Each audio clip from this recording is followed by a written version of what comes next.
Hey everyone, sorry about the short delay. Somehow the entire game was changed to Japanese from the last time I turned it on and off. Uh, God knows I was probably trying something stupid and messed it up.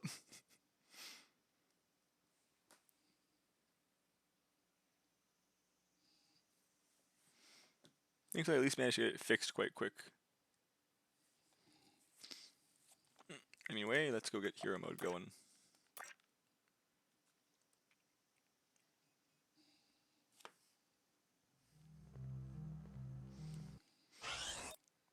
Hold on. That says 124% completion, and I have the wrong control scheme. Hold on one moment. Knew something was wrong when I was trying to press the buttons. I have the armored core bindings. Hold on.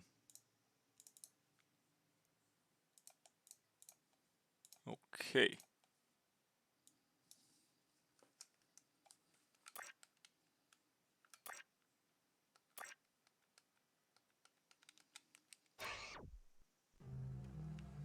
Well.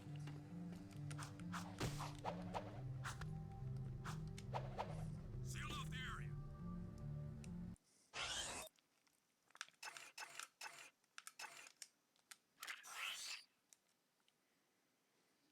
Actually, I'm at 124%, but whatever.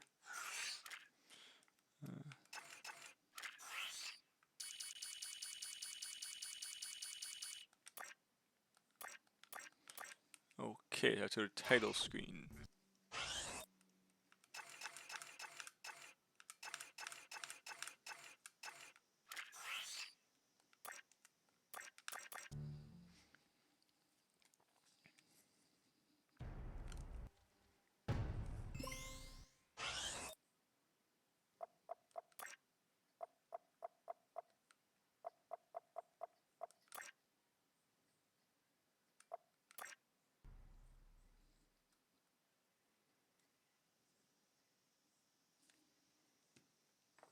For every age, there is a time of trial. The rocks faced such a fire before they were the strength beneath our feet. The plants braved vast winds before their roots could give us life. As a sage of considerable years, I have known only one such great ordeal. Yet the hero it created was a champion for all time. Today's the big day, Jack. I hope you are prepared for whatever happens. I think I figured out most of this machine. It interacts somehow with that large precursor ring. I just hope we didn't break anything moving it here to the lab. Easy for you to say. We did all the heavy lifting. Daxter!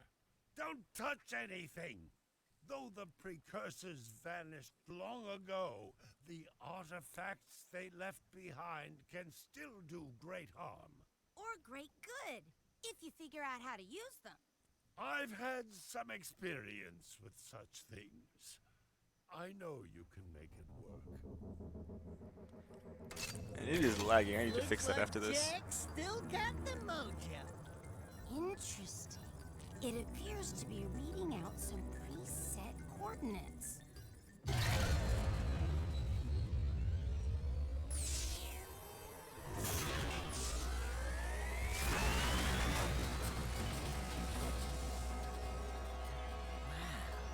Look at that.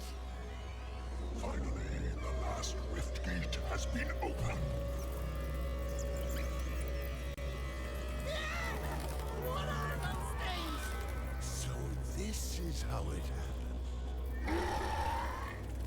You cannot hide from me, boy. Do something, Jack! What's this do? Or that? How about this one? Everybody pressed all the buttons.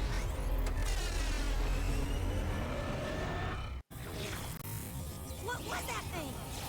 Hang on, everyone!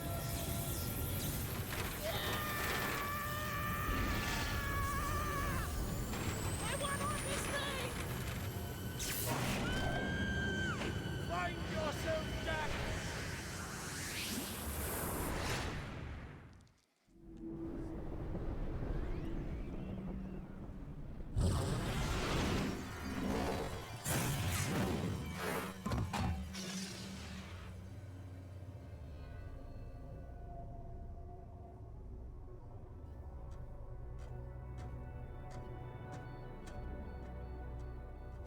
Okay. I swear, that's the last time I ever touch any stupid precursor crap! There he is. Move in. Step away from the animal. Ah! Forget the rat. The Baron wants him. We've been waiting for you. Don't worry, Jack. I'll save you before you know it.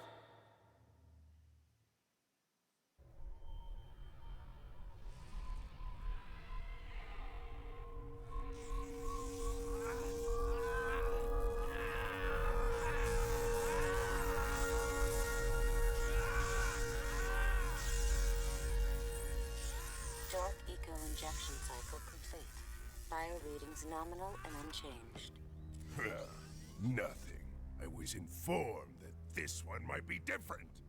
He is surprisingly resistant to your experiments, Baron Praxis. I fear the Dark Warrior program has failed. You should at least be dead with all the dark eco I pumped into you. What now? Metalhead armies are pressing their attacks. Without a new weapon, my men cannot hold them off forever. I will not be remembered as the man who lost this city to those vile creatures! Move forward with a final plan, and finish off this thing tonight. As you wish. I'll be back later.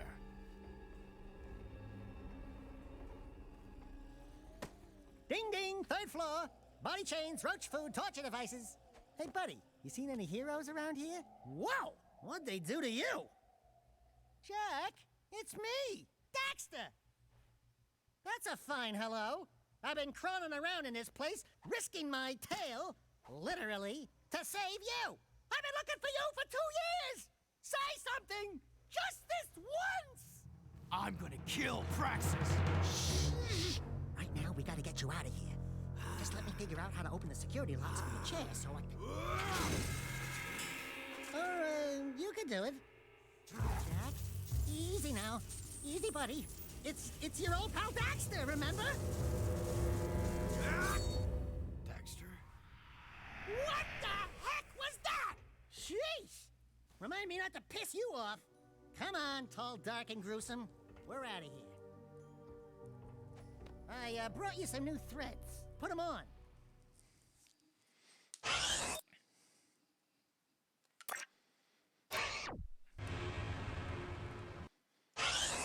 Yeah, just gonna make sure that's saved, and then I'm gonna quickly change the compiler. Maybe that'll work better.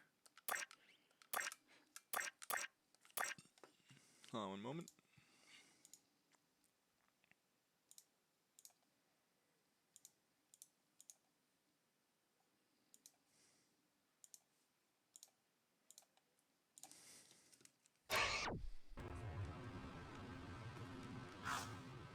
That is the opposite of better.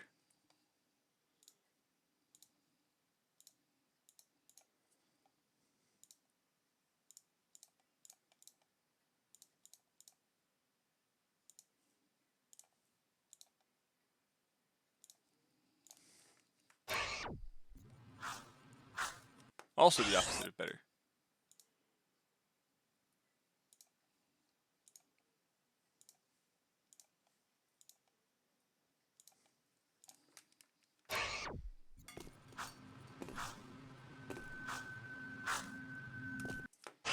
Really? Come on.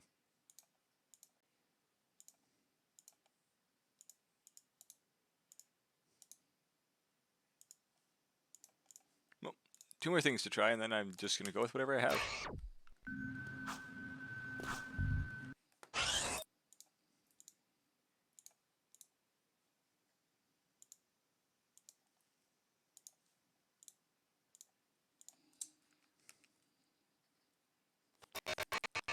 No. That was to finish. Oh.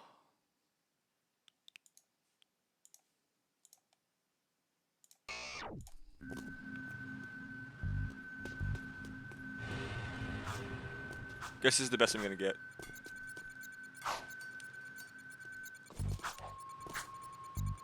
Do you remember how to jump? Oh right, this one you actually start with the weapons. precursor orbs are worth a lot now. We might find a few hidden around, or get some doing difficult tasks. We'll be able to buy stuff with them.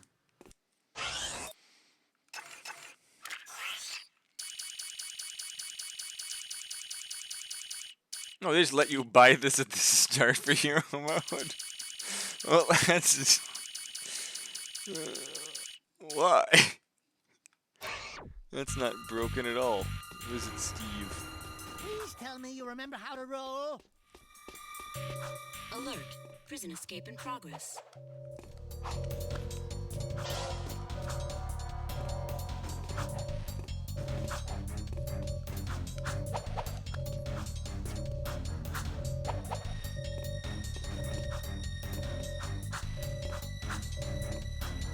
Ooh, that's a high ledge. Try jumping once, then jump again while in the air to reach that one. There are lots of Crimson Guard crates lying around for the taking.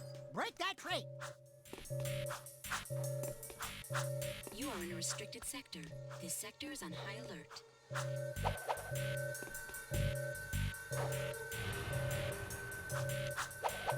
If you duck before you jump, you'll go higher. What is So that you gotta shadow? jump to reach the top of this ledge, Jack. Come on, it can't be that hard. Ugh.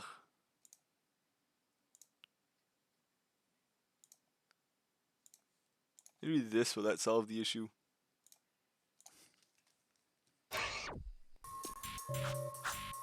Well, it's running a lot smoother, but the shadows are Do broken. your, stuff. We're beginning our sweep.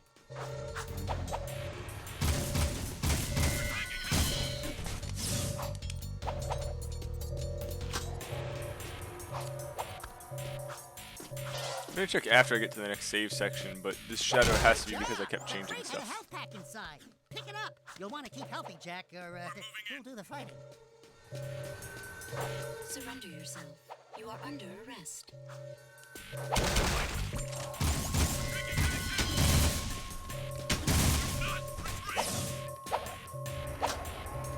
You can get a longer jump by rolling into it.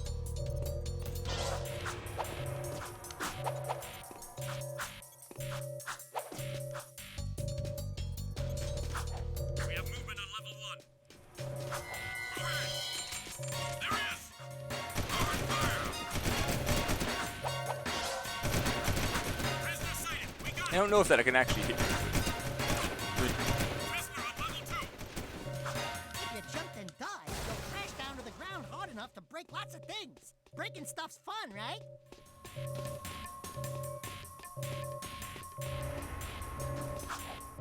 I've been on duty for 2 days straight. No complaint, I got sewer patrol next week.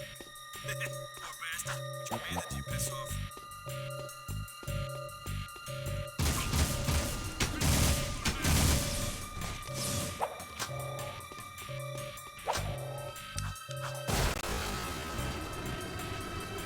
There is no escape.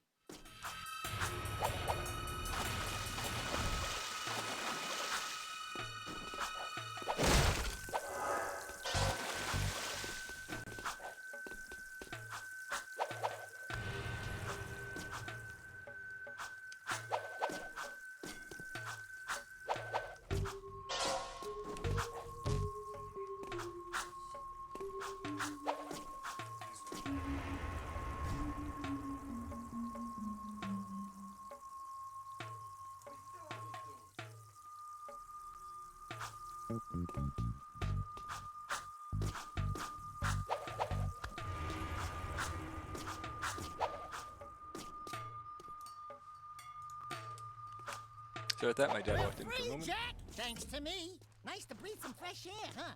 We'll get that Baron Praxis guy all right. I really have to fix the shading.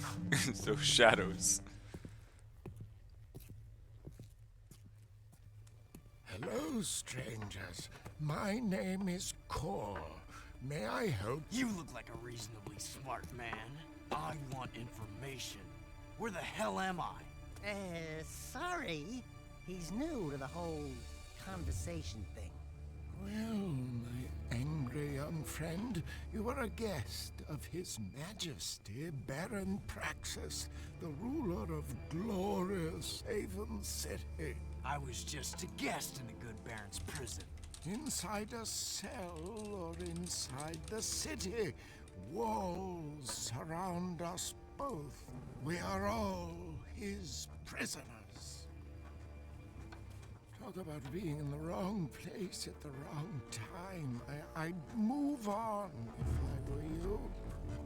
By order of His Eminence, the Grand Protector of Haven City, Baron Praxis, everyone in this section is hereby under arrest for suspicion of harboring underground fugitives. Surrender and die! Excuse me, sir. Don't you mean surrender or die? Not in this city. Protect us from these guards, and I'll introduce you to someone who can help you. I'm in pursuit!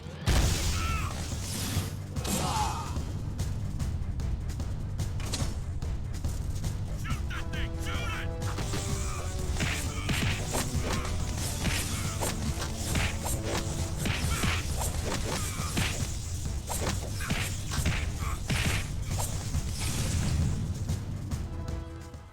Well, that worked. Do it again.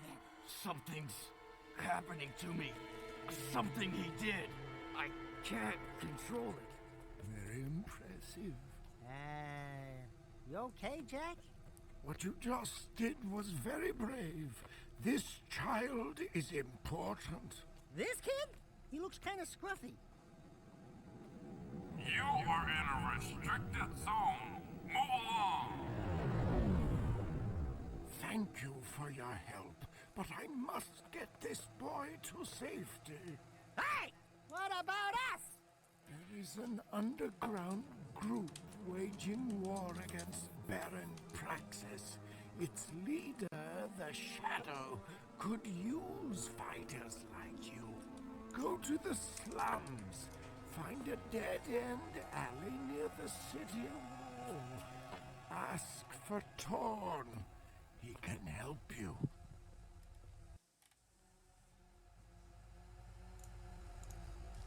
Well, now, give me a moment. I'm going to see if I can fix the shadows. I was messing around with the different settings for the thing I'm playing it on, and it appears that it messed part of it up.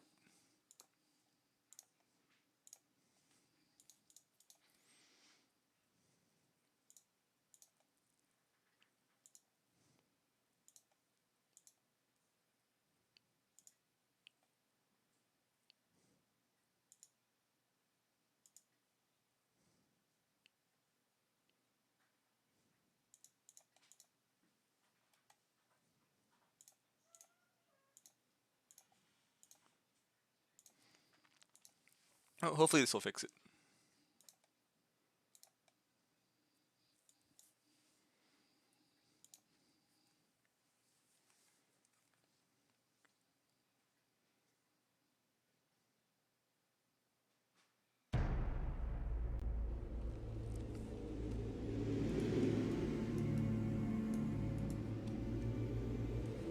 Oh, so far the screen is black, so... But there we go. And it's in Japanese. Fantastic. Okay.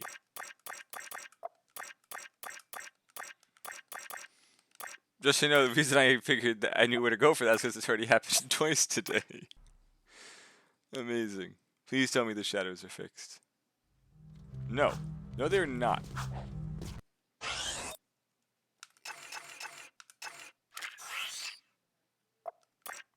Is it the save? No. Really? Well, gonna give it another 2 minutes, and if I can't figure that out, I'm just saying screw it.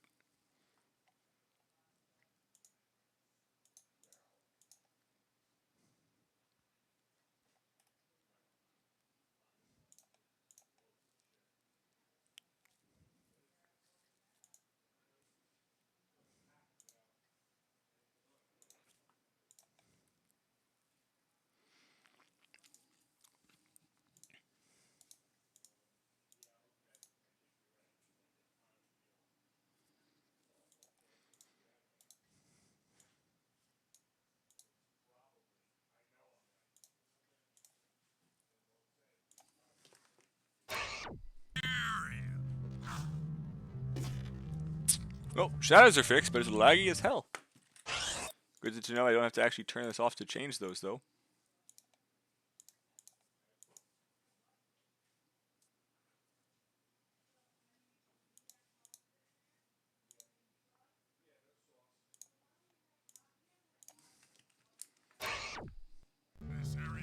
And the shadows. Nice.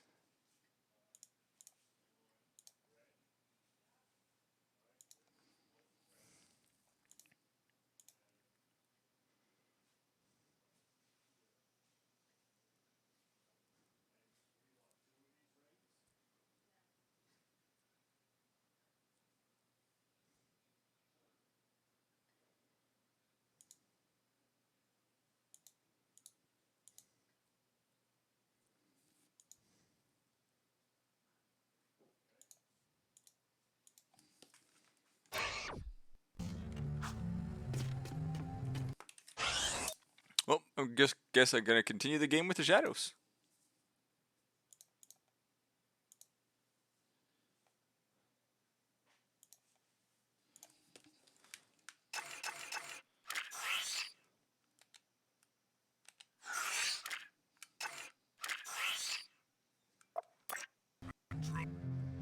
At least the shadows aren't bad. Okay, they're bad, but...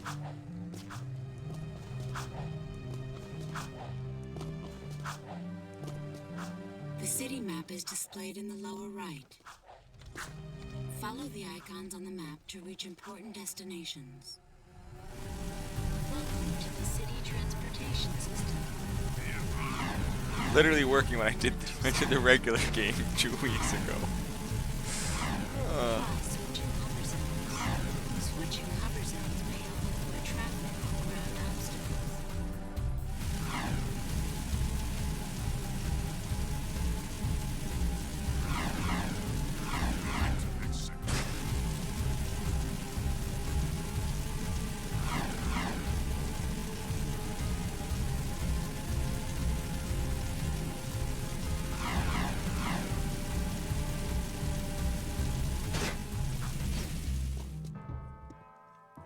We're looking for a guy named Torn. Kor sent us. Are you Torn? Maybe this guy's a mute, like you used to be. New faces make me nervous. Word is you're out to join the fight for the city. You know, picking the wrong side could be unhealthy. We want to see the Shadow. Not likely. If you want to join something, why don't you and your pet go join the circus? Unless you've got the fur for a really tough task. Steal the Baron's banner from the top of the ruined tower and bring it back to me. Then, maybe we'll talk.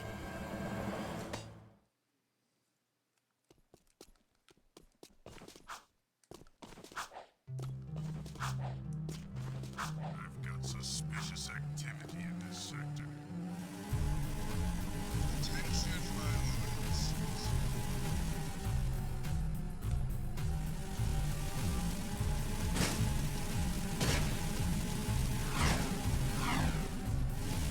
Why is it working this week?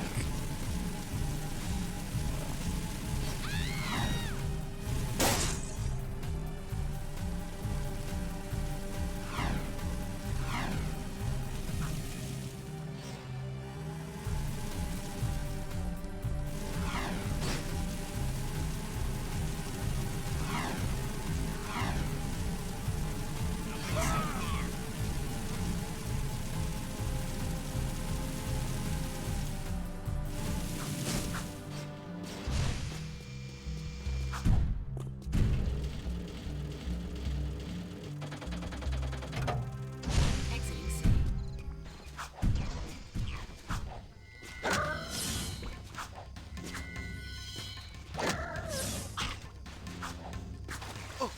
Well, that was a weird reaction to the water.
Guess you guys are in.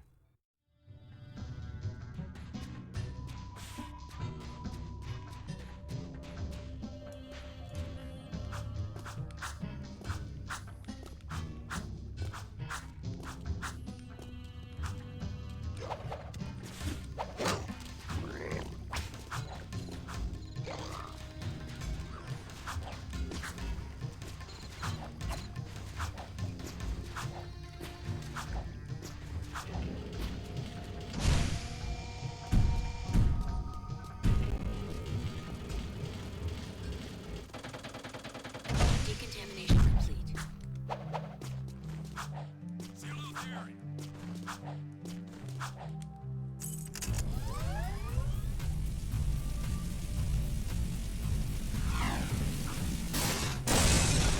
Well, I overjumped that.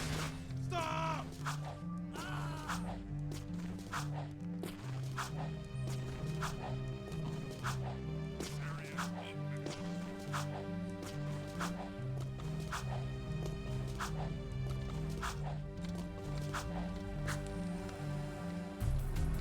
This game has the best police. Just rob people, run them over, and they don't care. Unless you hit a police officer, then they care.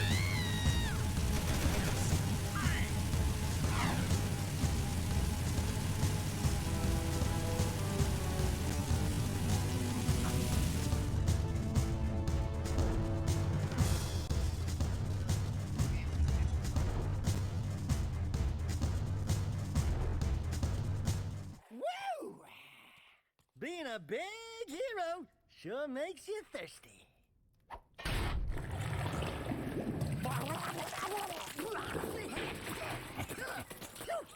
The Baron turned off all water to the slums. He's willing to sacrifice innocent lives just to destroy the underground. I shouldn't be surprised. I've seen his evil before while serving in the Crimson Guard. That's why I quit. You were a Crimson Guard? Oh, that explains your charming sense of humor. My friend in the Guard tells me the valve to turn the water back on is located outside the city, at the pumping station. Outside the city? What about the security walls? What about the metalheads? It ain't a petting zoo out there. Peeps be getting deep sixed. Find the large drain pipe in the north wall. It'll take you outside the city to the pumping station. Get to the main valve and open it. If you survive, the slums will be indebted to you. If not, maybe we'll have a touching moment of silence in your honor. I'd like to give him a touching moment.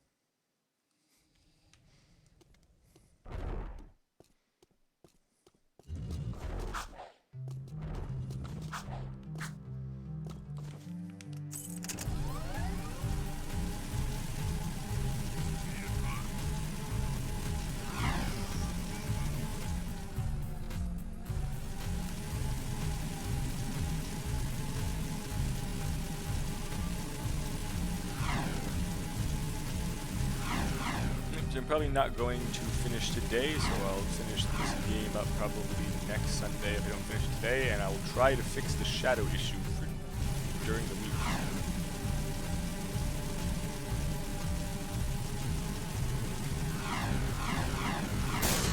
Oh, almost had that one. Serve your city. Sacrifice.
That just went right through the floor.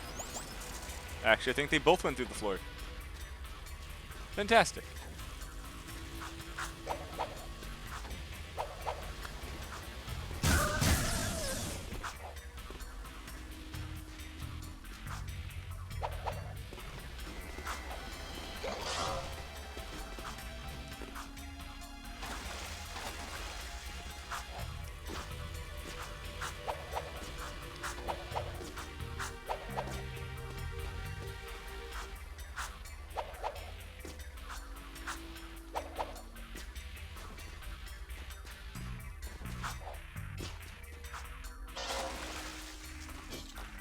Able to go into this now? Nope. So, I know there's one more of the orbs over there somewhere. I don't believe I have access to that part of the map yet, unless I want to go all the way around, which I really don't.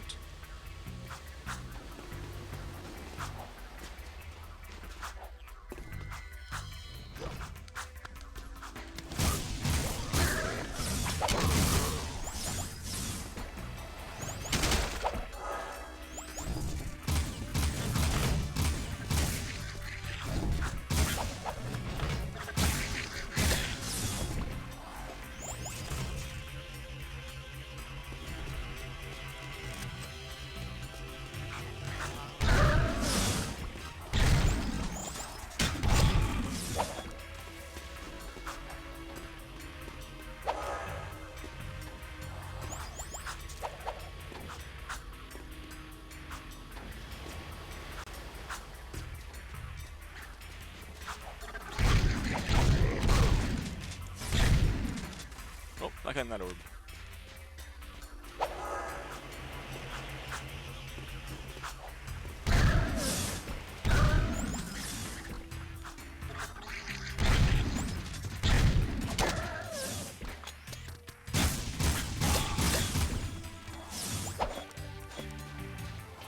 Yeah, so the aiming in this game can actually get a bit weird at first, but once you get it, it's actually quite good.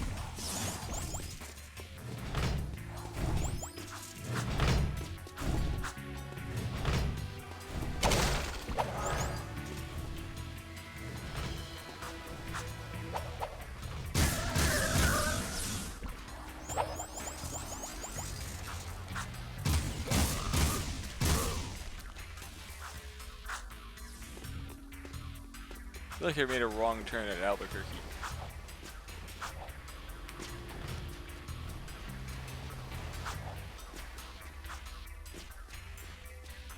I guess not.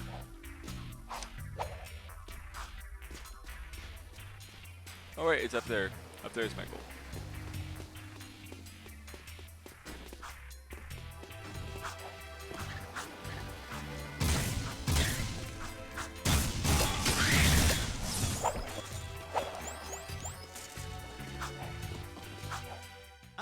The valve. Allow me.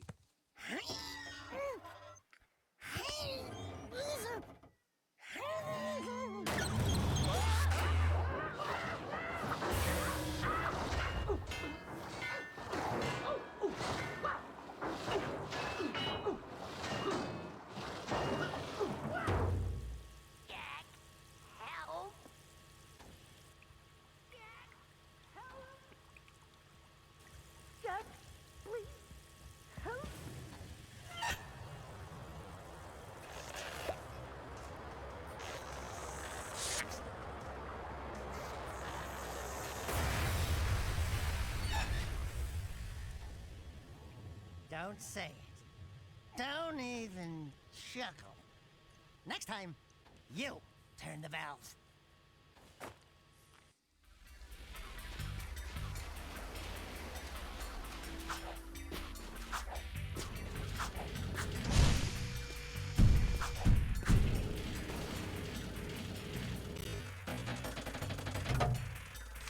It's good to see you still alive. Seal off the area. You'll also probably notice that I'm not getting a lot of ammo currently. Hero mode actually starts you with all of the different weapons. You actually aren't supposed to have any of them actually now.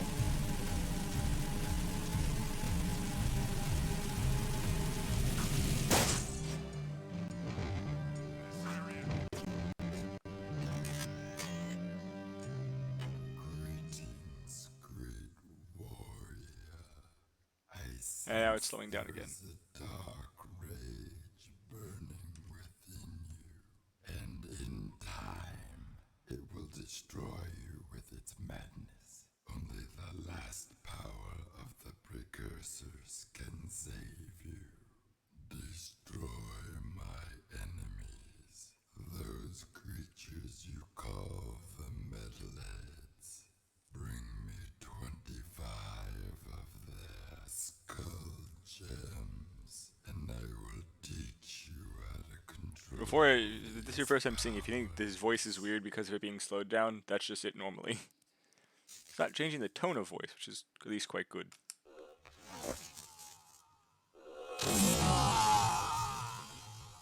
Well, that's done now. Can I turn this off, please?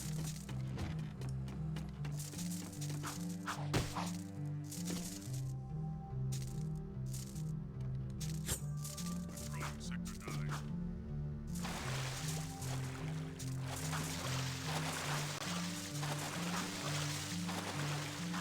Oh, that was a weird interaction on the water.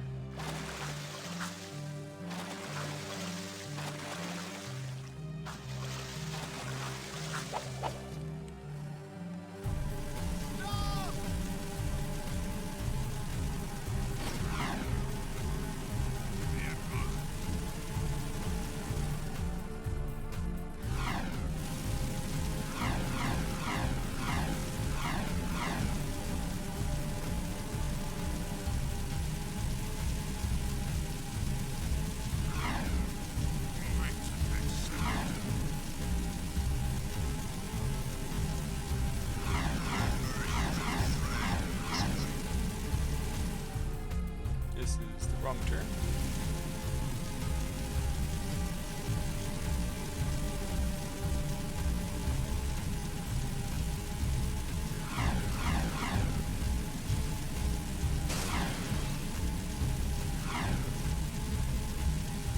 I've got suspicious activity in this sector.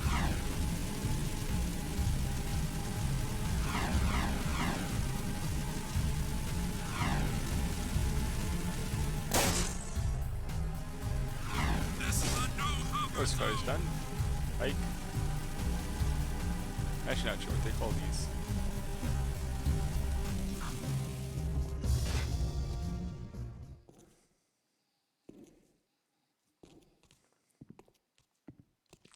The slum's water is back on.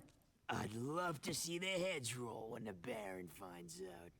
Yeah, I'm sure he's losing lots of sleep over this armpit of the city. We've done what you've asked. Now when do we see the shadow? When I say so, if I say so.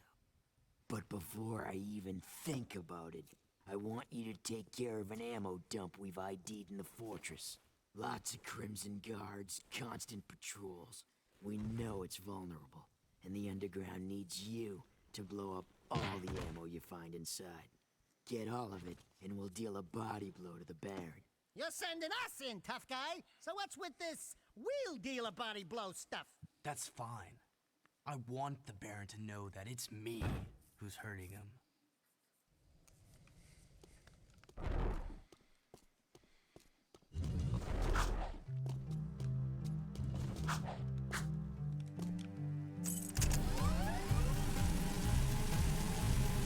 Nothing so far. Save your city.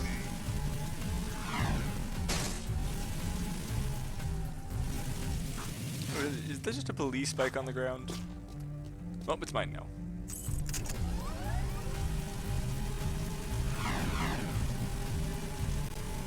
Oh, that was short-lived.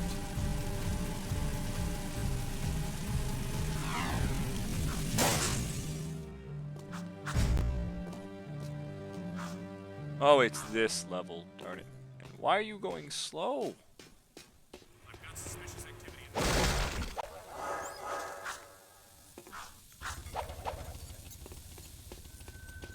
And my controllers, right? Oh, right, this thing's on. Unauthorized use of Fortress Door. Activating security tank.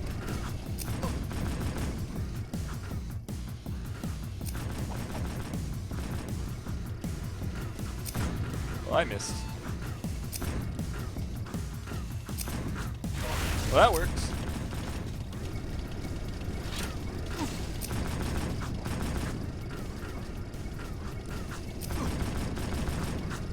God, I'm gonna die. 100%. That was horrible.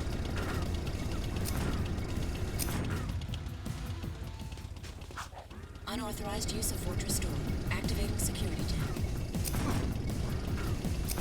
Can I please have time to dodge?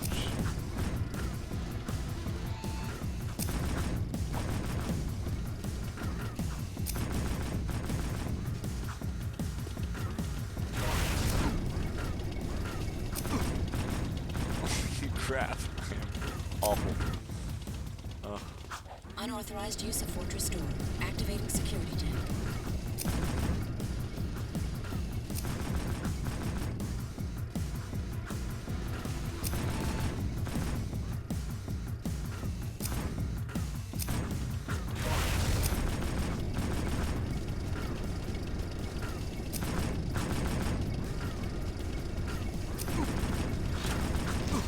Sorry, that's not... The cursor is like miles ahead. Unauthorized use of Fortress Door. Activating security tab.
I actually didn't know I had to do that. I was just doing that because it exploded.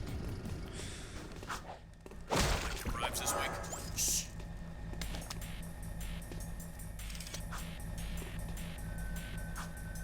Have you found list? You're busted.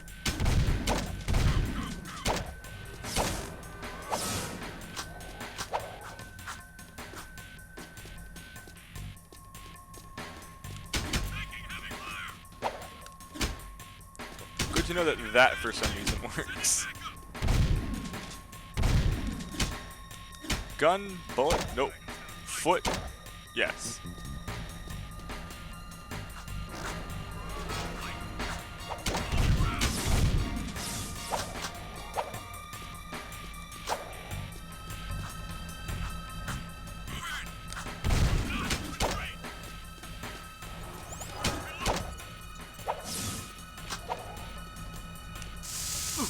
Oh, they can also shoot through the wall. Wait, no, I can't shoot the wall. I can only kick through it. Amazing.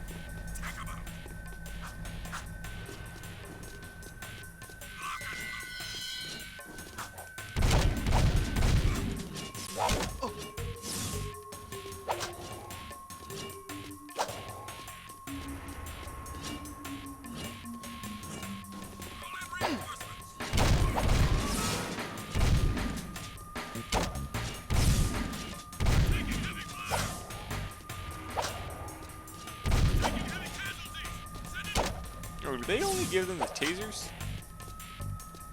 I guess they don't have bullets yet.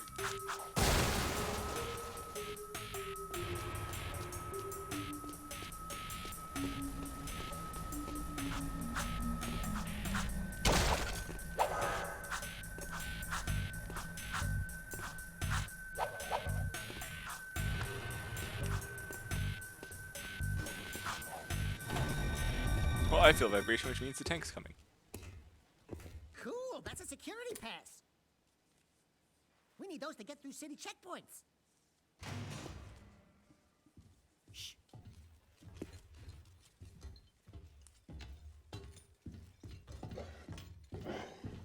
These barrels are the latest shipment of eco. The Baron says take them and get out. Metalheads in the city? Why are the guards giving them eco?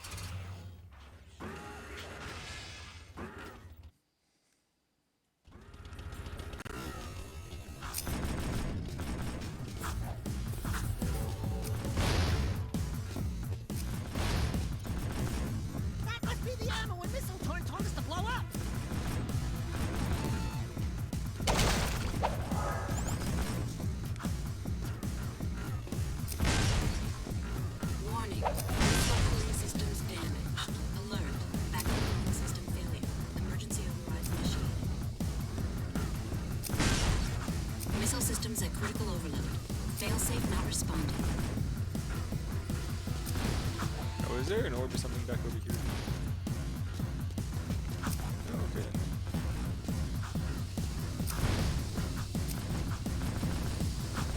I'm spending an extra to get ammo and stuff.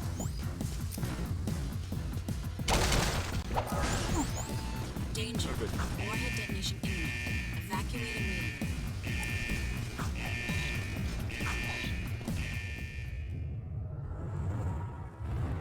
This is actually supposed to be in slow motion.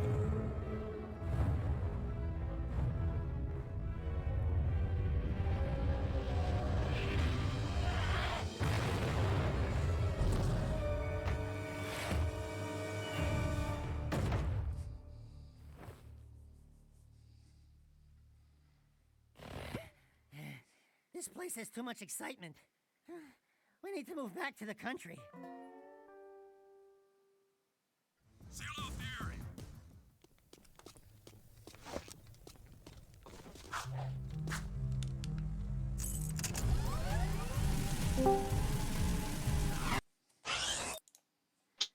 Hey, Shappy, how's it going? Hey, yes, sir. What you up to today?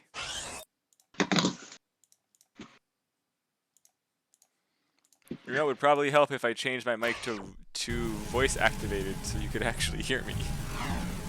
Oh, So, how's it going? I'm good. But you had push to talk? Oh yes, I did have it on push to talk prior.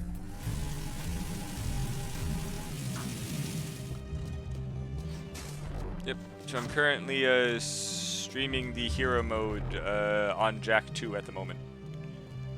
And Okay. for some reason I'm having How's an that error. coming along? Oh, not bad. But I am having a graphical glitch I didn't have last time that I was playing.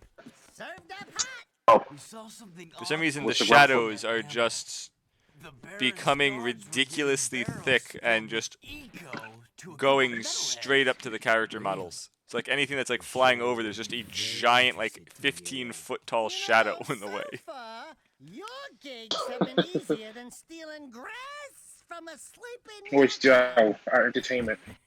Joe should be coming soon. He had to go food shopping. Start proving yourselves. Oh, yeah, I forgot about that. Suppliers needs his payment delivered. A bag of eco ore. Take the Zoomer parked out back and drive it to the Hip Hog Heaven Saloon in Southtown. Ask for crew. He'll be there. And don't let the Baron's patrols stop you. By the way, when you get there, pump crew for information. He's wired into the city and may know what the Baron is up to. You can count on us. Are you still here?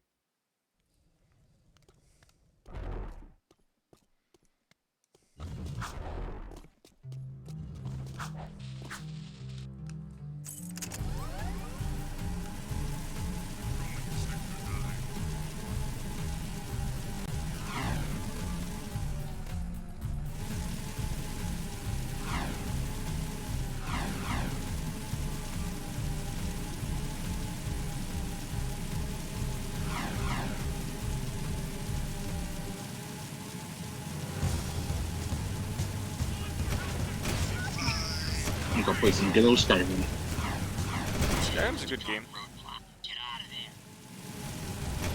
Yeah, but I started to play with some mods that like help with the bugs and stuff like that. Yeah, the Skyrim had a lot of bugs. There were, I think that, I forget what it was, like, okay, so the base starting carry load is 100 or something, right? Yeah. Okay, so if you were just like playing a straight mage, you never built a stamina, there were so many quests that just gave you items you couldn't get rid of that you were stuck with at the end. Some of them depending on like how you tried to do the actual level, in which you could have like 87 of your 100 allotted weight load stuck to useless items you couldn't throw away. Yeah, like there is one for that murder inside. Okay, so inside of Winterhold, I think it was, where you find a mysterious skull amulet, handle this, which Jack. you have the option to Watch bring my it to finesse a guy to sell and during the stop. quest. But if you don't do that, it's cool. stuck in your Nobody inventory forever. panic. Hey, big guy. What's also That's funny hilarious. is, You crook? but what's also funny is, Well, you we can just sell got it to in, him, and steal your it from his shipment pocket, is and keep for selling real it to him. condition. That's good, eh? Oh, it's essentially just free money. Cargo of rare eco ore is worth And more pickpocketing. than 10 of your lives. I can't. I don't use pickpocketing enough to actually justify loving up. Oh, you can steal so much stuff from it. Also, there are lots of enemies that have got multiple sets of like weapons on them, and you can actually you can actually take the other ones as long as it's not the one they currently have on, or you can just put like a 10-second paralysis poison into their pocket and then just crush them when they're on the ground. Because you can then just sneak, they fall over, and just keep hitting them in the back, and you keep getting sneak hits. For a piece of the action, right? I think we can do business, right? We did you a favor. Now it's your turn. Why is the Baron giving eco to metalheads? Questions like that could get a person killed, eh? Zig, Pierre Capitan here and his friend Bonus. If you want to see what that baby can do, try the gun course. I'm already level 21. I'm pretty much Show me stacked. some skill with that hardware, and I'll hire you for a job or two, eh? Right, so, don't you love how just on any difficulty that isn't one of the easy ones, the werewolf transformation's like the best way to get yourself killed? Oh yeah. You can't use items, you can't drink anything. You're stuck in this, you can't choose when you change back. It's just, there's so little benefit on any harder difficulty for it. I believe the only thing you can upgrade a bit where you can eat bodies, or like eat. Yeah, but eating course that's healing you also extends the duration it lasts. So you're just stuck in it longer. So in most cases, anything that isn't just like freaking like just ragdoll spamming people, which also doesn't hurt that much. It takes longer to kill stuff. You're stuck in here. I mean, it's cool, but it's not useful. Now, if you set it up so you have the power when you're in it to just summon ghost werewolves, and you get like one of the mods, so Speechcraft reduces the shout powers, or just any of those things, or like the Talos amulet, you can just get so many of them. But nothing is as broken as there is one of the stones.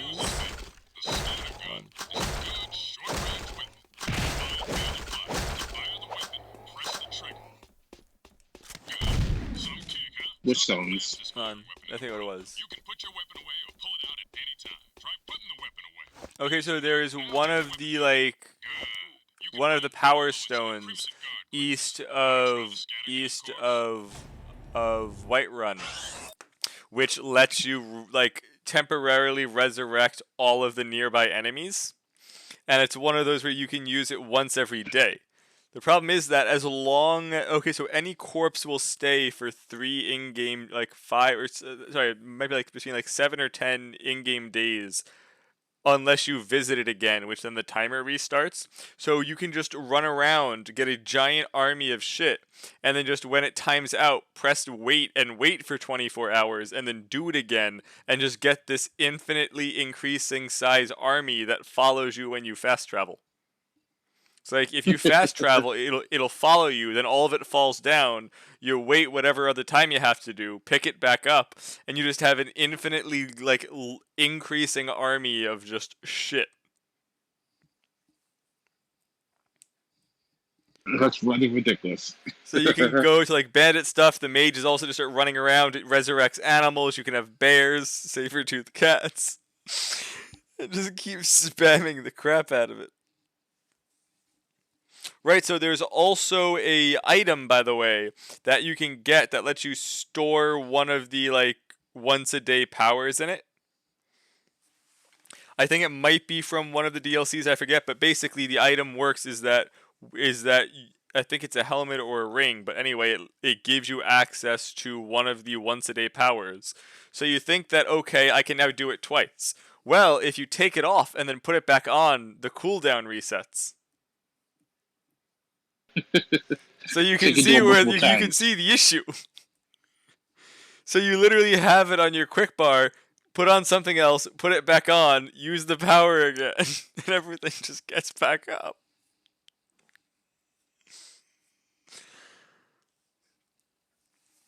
It's just stupid. Like, someone had to have attempted to playtest this.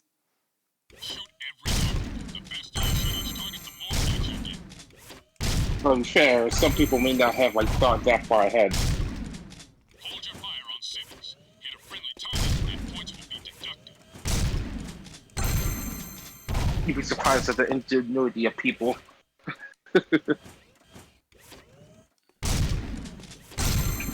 Especially in games like Minecraft.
Got suspicious activity in this sector.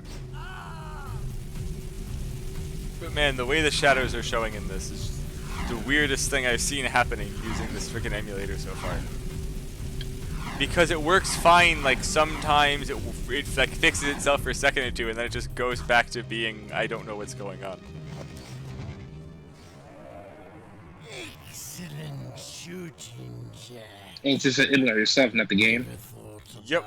It was also working before when I was doing the regular difficulty. Can't say But that's could be just something with the coding in regards to the emulator. Sorry, what? It must be something with the coding of the emulator.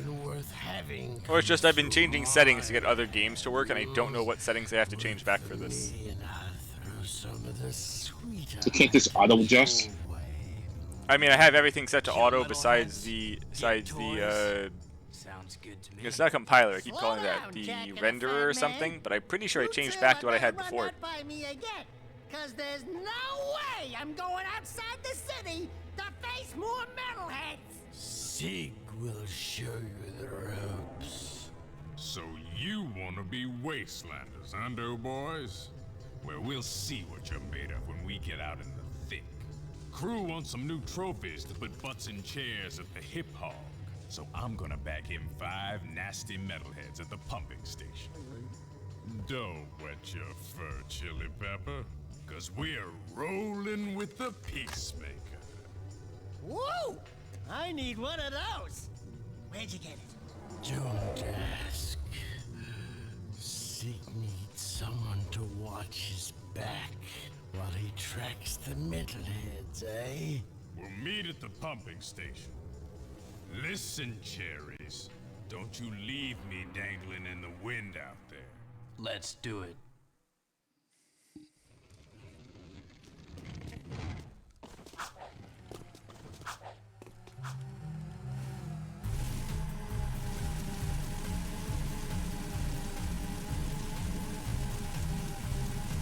Oh, yeah, so have you tried the have you tried the Skyrim Fork Challenge yet?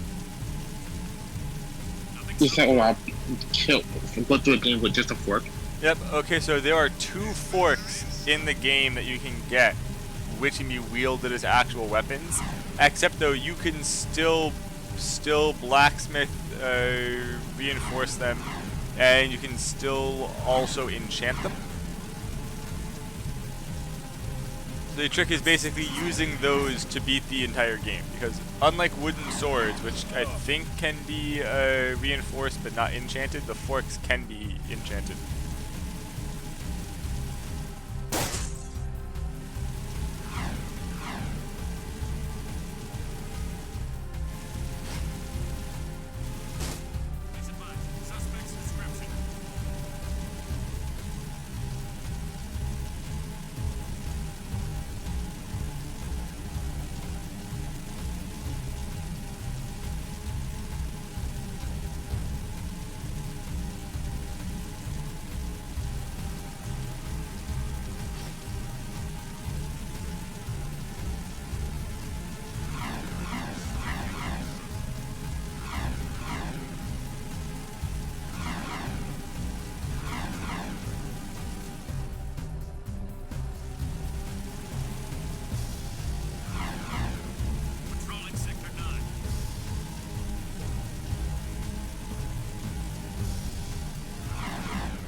Leaving city at your own risk.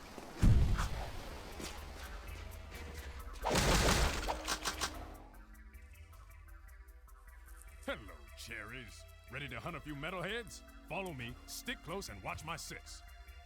It's gonna be fun. Here we go.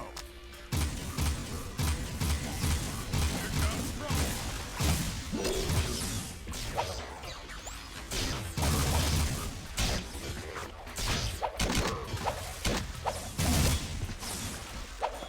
Follow me.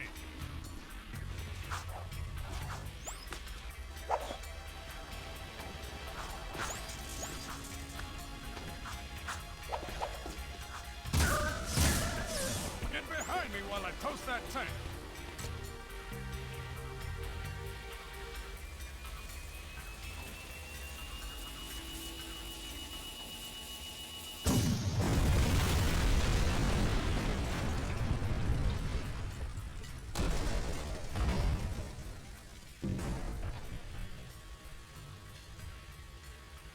This way.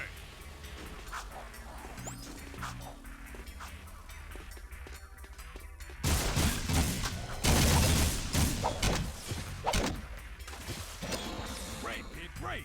Don't get cocky. Did you miss me?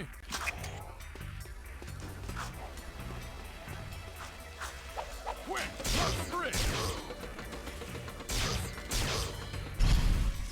Let's get across the bridge before they come back. There's our first target. Keep the other creatures back while I charge up the Peacemaker.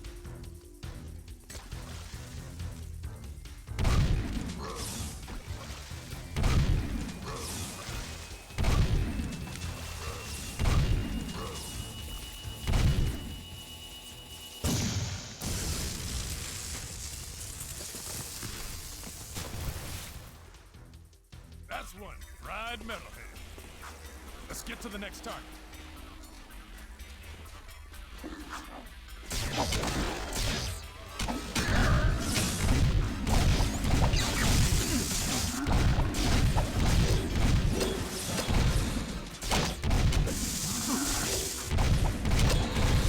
Metalheads, I say shoot first, ask questions later. There's the second scumbag, sitting pretty. Cover me!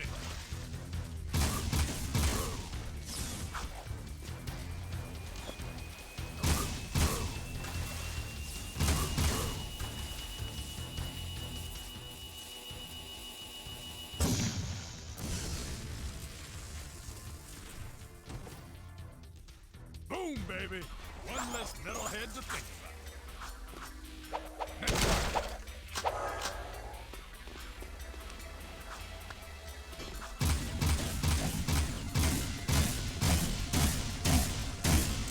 Drop that left cap while I hold them all.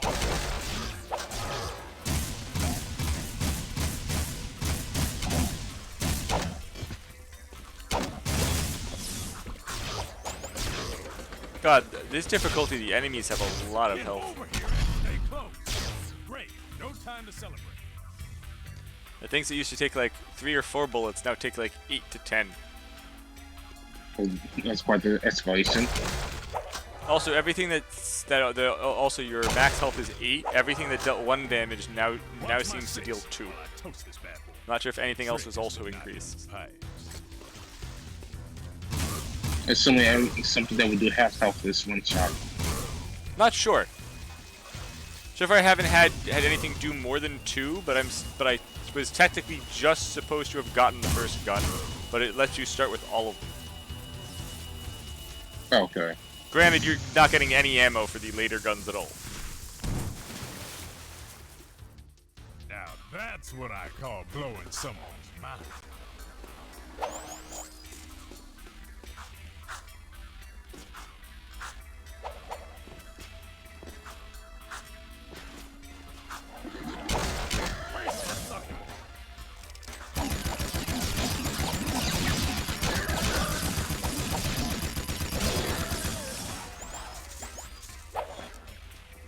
Gotta thread the needle this time.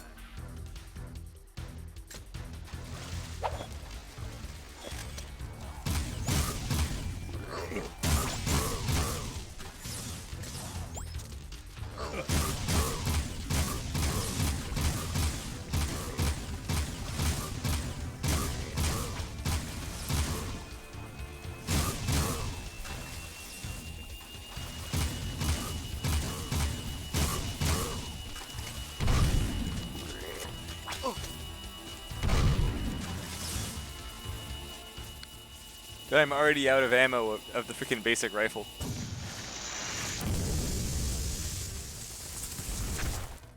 And the shotgun is poop.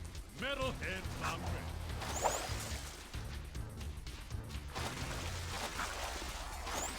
You know what? Joe's actually right. In games, the shotguns are either great or they're awful. There's very little in the middle. Yeah. It's like, while it isn't, like, not bad because you can't hit stuff, it's that it does the same damage as the freaking rifle with like half the fire rate.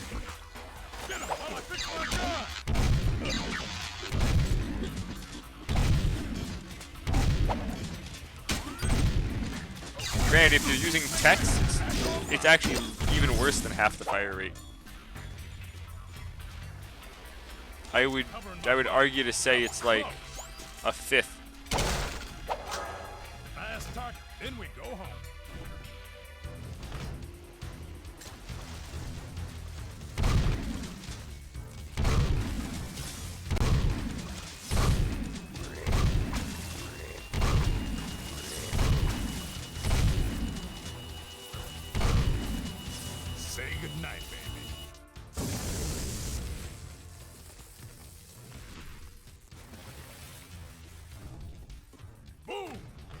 Team 5 Metalheads nothing.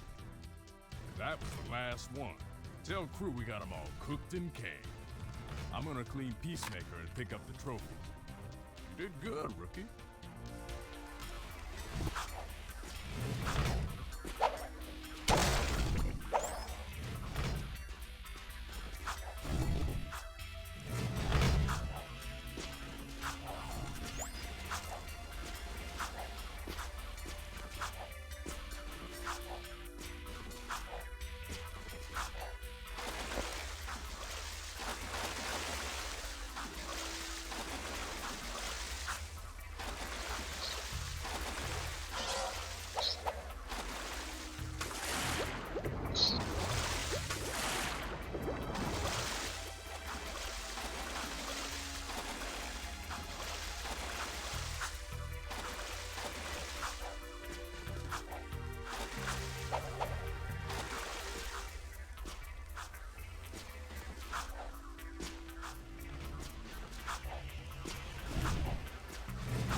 Alright, so I'm going to assume that you know about the Fortify Restoration loop, right?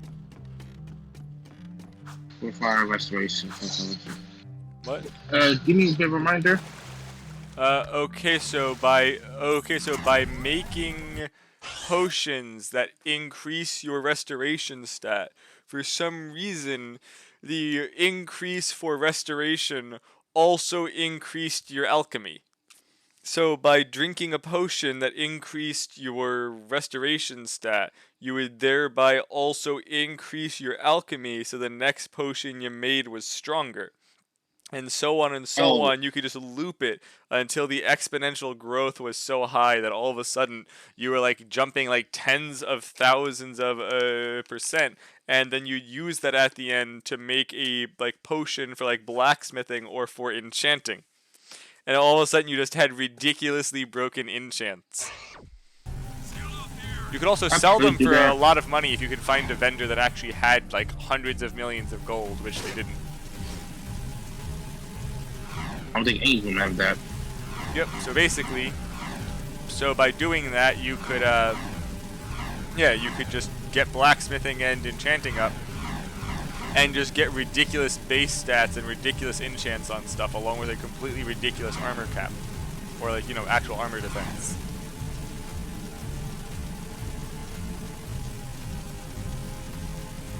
Especially once you got to doing double enchants.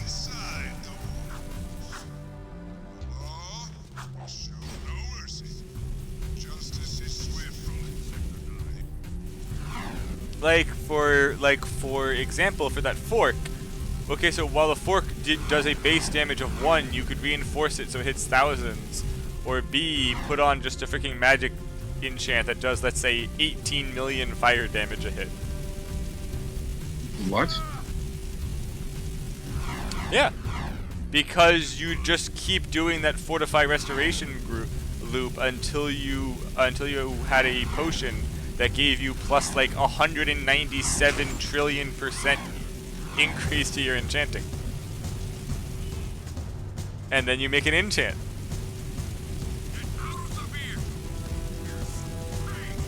With your enchanting having a green number in the skill menu and being level like several hundred billion. Because you think a game would put a cap on that, but it doesn't. Granted, I do not believe that restoration potions were supposed to do that. Also, just to speed up the process next time, you could use the massively increased enchanting buff to create rings and necks that gave, and just I think a crown also that gave increase to your restoration skill in like the hundreds of millions.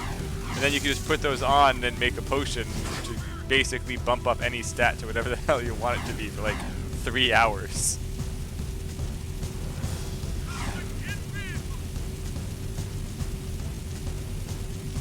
Yes, Skyrim is very broken. Right, broken, but also very fun.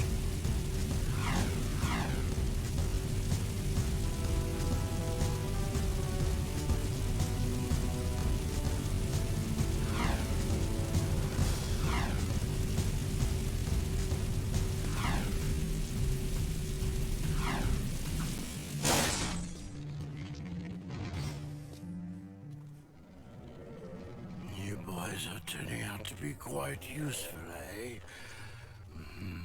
I have another task for you. The sewers used to be a fabulous smuggling route for me before the Baron installed security devices. And before those late-night snack runs kept you from fitting out the front door. I bet you've hatched another brilliant plan in that hungry little brain of yours. So, who or what do we have to shake down, knock out, or blow up? Well, I need someone to go down and shoot every sentry gun in the sewers. And I'll give you a sweet weapon upgrade if you succeed. Let me guess. Dank, murky water? Reeks worse than your breath at an oyster fest? Fuller of metalheads than your plate at a one-pass buffet? And of course, weapons more lethal than your ever so tiny whiteys on a hot summer day. Look, Donut Hole, why don't we float around here looking hot and heavy, and you go roto-root the pipes? We're not doing anything until you tell us why metalheads are trading with the Baron's forces. I should have had you both kneecapped, eh? All I know is that the Baron cut a desperate deal with a metalhead leader. Metalheads need eco, so the Baron supplies them with regular shipments. In return, the metalheads agree to attack the city just enough to satisfy the Baron's continued rule. Yeah, but how long can that deal last? Well, the Baron is running short on eco, eh? And the metalheads are short on patience. Baron Praxis needs this war to keep in power. Otherwise, the city would put the true ruler on the throne, wherever that little brat is. Daxter and I will clear your sewers. And we haven't forgotten about that weapons upgrade you promised in return. Bloodsuckers.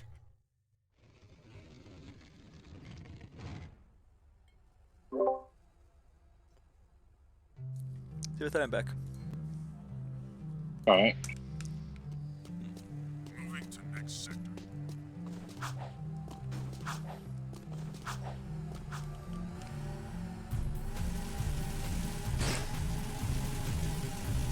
Now, I'm actually curious how this next mission is going to be scaled, because at this current point, all I'm supposed to have is the Scatter Blaster shotgun thing.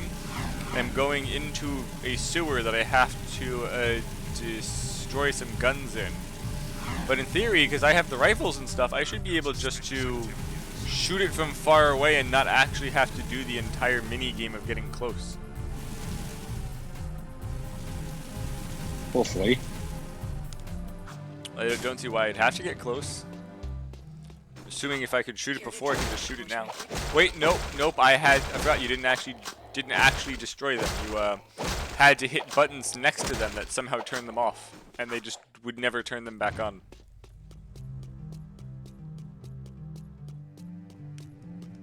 Darn. This is a no-hover zone. Well, it was a thought.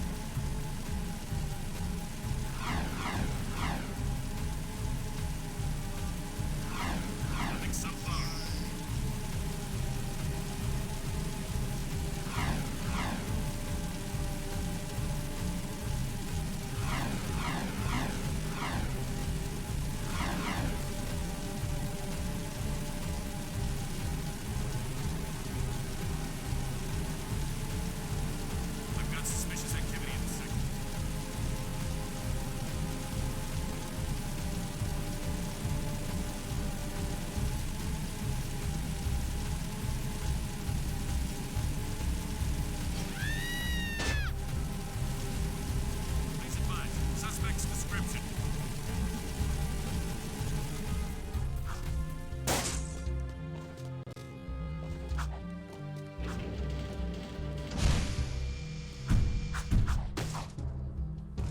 So I know that I probably asked, but okay. So what weapons do you use in Skyrim?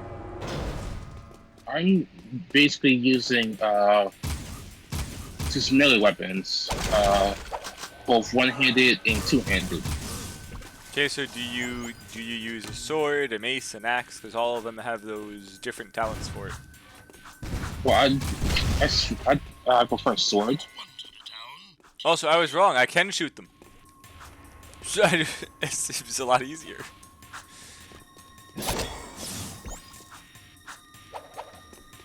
All right, swords have the fastest swing of all of them, right?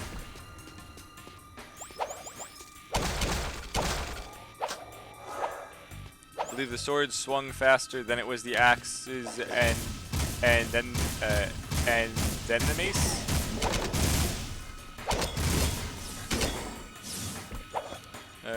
Is that correct, Shappy? Repeat that. Okay, so the sword swung the fastest, and then it was axes, and then the mace, correct? Yes.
Also, at least this game's a lot more sparing with the health. The first one, you had to get like 50 small green orbs to get one of your 3 health back.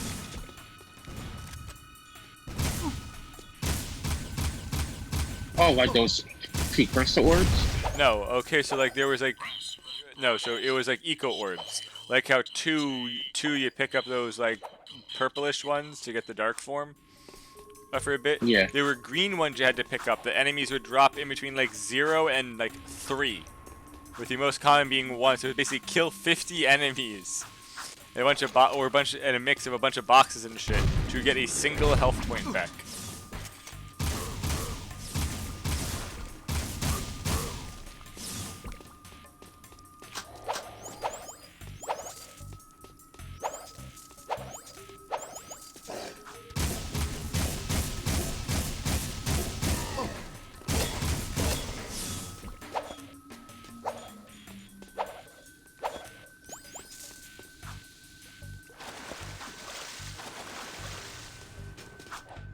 Which, as you can guess, was very annoying.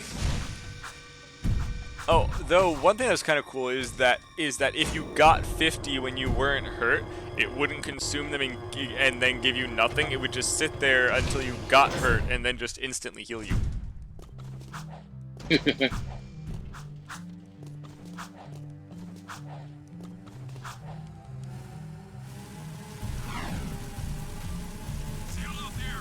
Which, in all honesty, wasn't too bad. At least it was a kind of a benefit.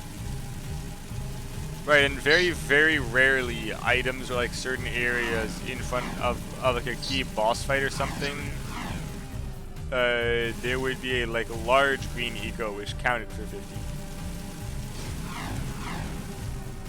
It's like when you're going to the last boss, there is one of those on that, on that boss platform, just to give you the one extra hit point. It was also like the easiest boss fight of like the 3 that were in the game. And it wasn't really much of a last boss fight. It was at least interesting though.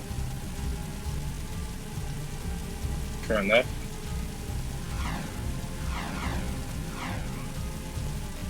And I think that they were trying to like make use of all of the different powers in it. So like it became more of a gimmick fight than like an actual fight. Like there was a power that made you shoot stuff, one that made you fast and could like activate things with electricity, like a jump pad you would use to jump over when it shot a bomb. There is a red one that increases your punching ability, which I forget if it gave you that one or the shooting one actually for when the ad spawned. The shooting one was orange, I believe. Yes, and then there was red, which just made you punch stuff harder and increased the size and like range of your punches. Which I think they gave you for the ads on that fight, and then just in the end it gave you white eco that just you touched it and the boss dies. That's it. What is that? Yeah. Smell? Oh, great! I believe that was the only time you ever had white eco in the base game, the first one. Yep, and the second one doesn't have it at all. This I believe white eco was something new added in the third game. Yep. I think it was my lunch, actually. I thought white eco was something that was created by, a combination of all the other ecos. But then what's dark eco if it's the exact opposite? There's a blaster mod stashed in I have no idea. crates at the port. Find it, and it's yours. It seems like something that actually lives within the planet itself.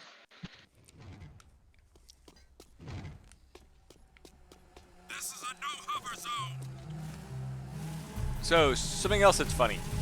The game makes it seem like all of the gun mods you get are common, which the regular blaster one is, because that's basically what all of the guards have. But then the other 3, no one else in the game uses it minus the one guy who has the Peacemaker, which for some reason also has the basic rifle function.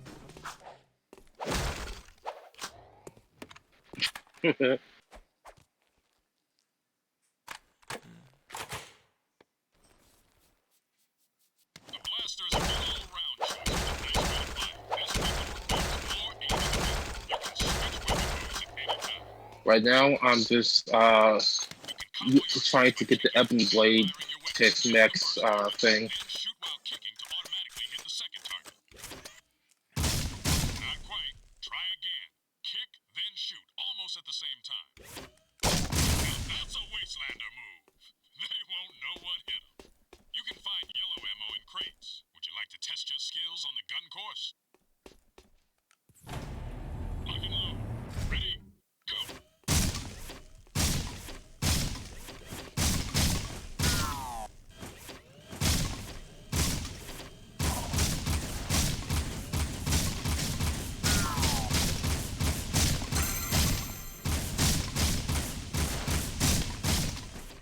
Talk about having a horrible aim for the start of this.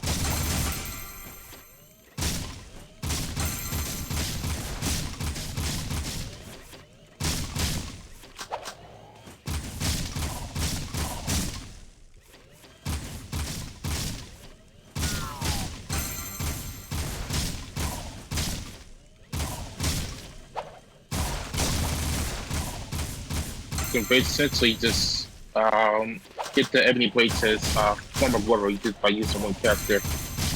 You can simply just get hire a follower, take it to a remote place, kill him, revive him again, kill him over and over until the blade's back to its normal state. The Ebony Blade? I'm not sure if I've ever used that one. It's a two-handed katana. Ah, yes. And each time you swing it, I've never used it then. it's a two-handed katana that Each time you swing it, you sap health from the enemy.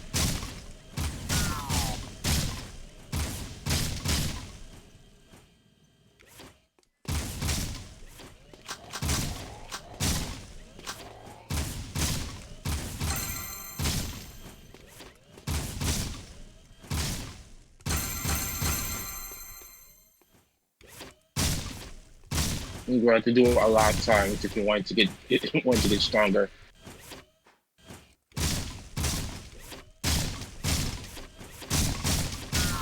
Maybe do it like 10 times or 20. I'm not sure. Such you just have to betray someone over and over, over and Oh, over. that one. Yes, I know what that was.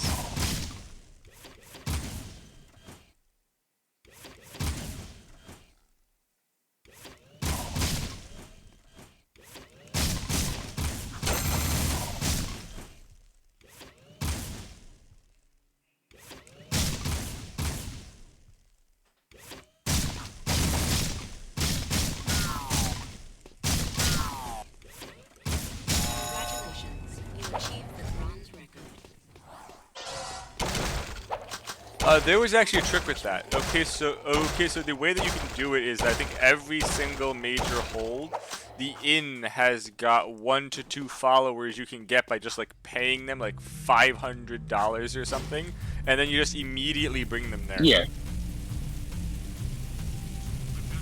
Or I believe if you've got the resurrection spell, you can just keep doing it with the same person. Yeah, that's what I'm doing right now. You're just doing it and then resurrecting them and then doing it again. Yep.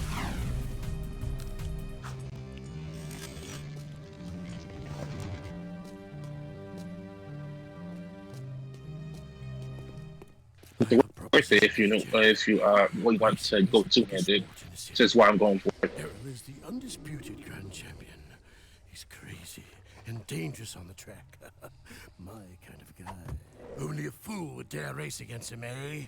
And that's where you two come in. A client of mine is looking for a fast driver for her racing team. Here's a security pass to get you into the stadium section. And your contract with just a few trifles for me. I've already signed your name to save time. We, the racers, hereby agree to give crew all proceeds from race earnings, endorsement fees, broadcast royalties, syndication residuals, vehicle sponsorships, small appearance fees, collectible card assets, fast food tie-ins, use of likeness rights, talk show deals, clothing lines, all print rights, including book, novella, comic, pamphlet, ticket tape, neon sign, and bathroom graffiti designs. Toy rights, shoe lines, mood rings, game rights. Game rights? Vitamin endorsements, city kickback movie deals, and of course, all death and dismemberment accident insurance claims. We can work out the tiny details later. If you can get from here to the race garage near the stadium in less than 3 minutes, don't start a party. She would consider letting you drive for her. Yes, tell him we're here. Make me proud.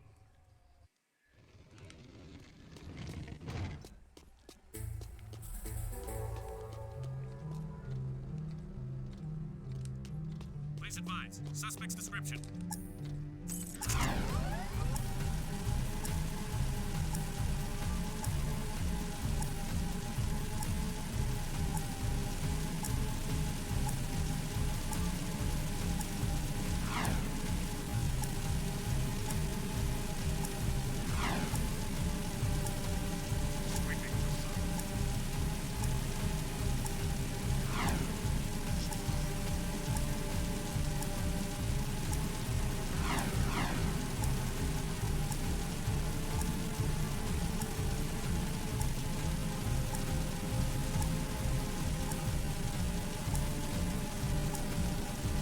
Patrolling Sector 9.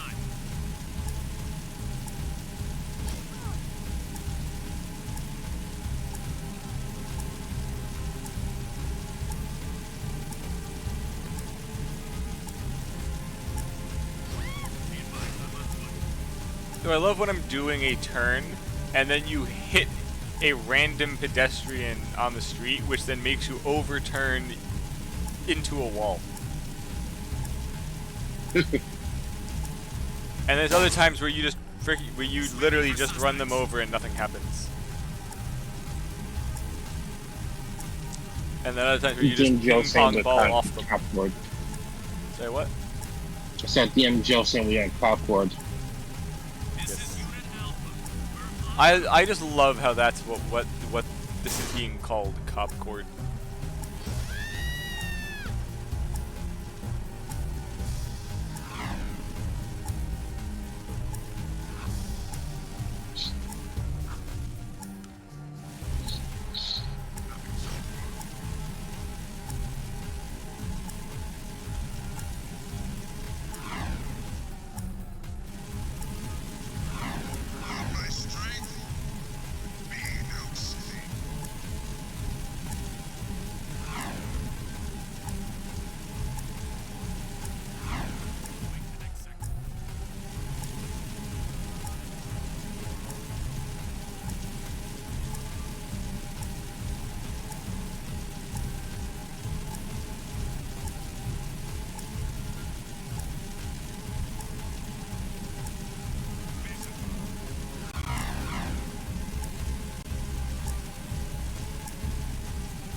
Hello?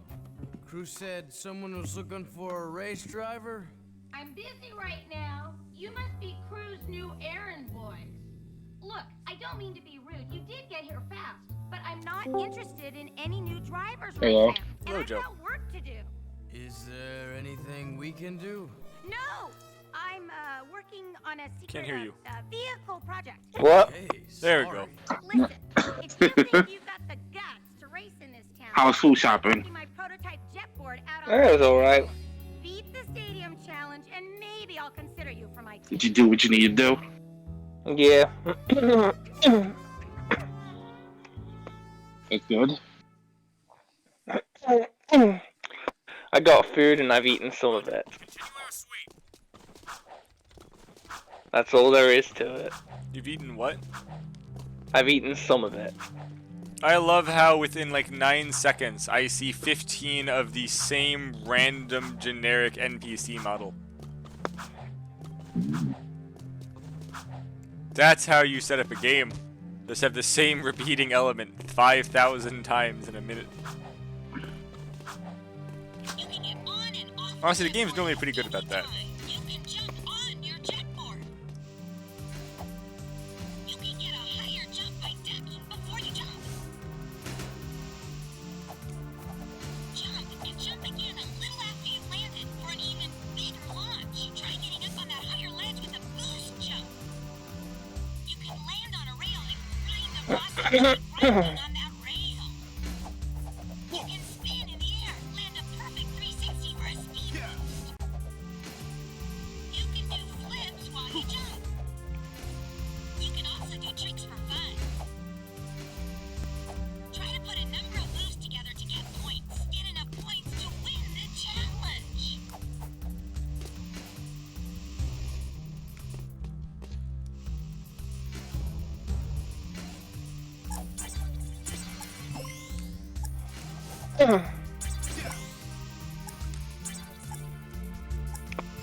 The area is secure.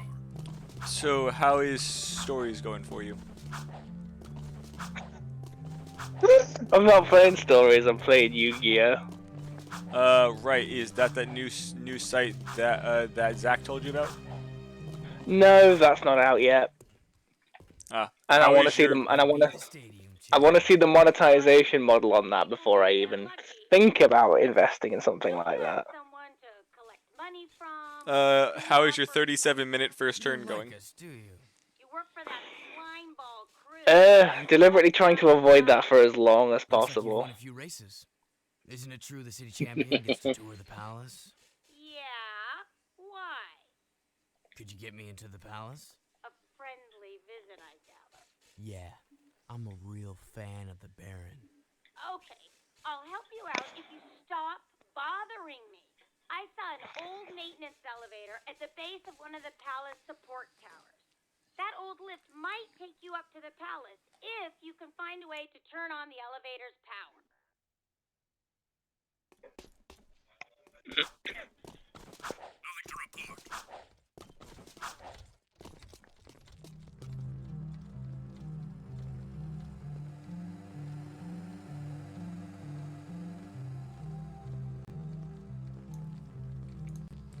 Amazing. Kyle goes to take a shower. His cat's screaming that Kyle's not there.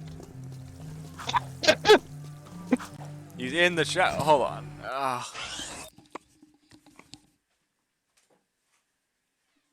Danny, he's in the shower.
Yeah, so I guess I'll be back in 5 minutes. The cat's having a panic attack. Yeah, alright. I don't know.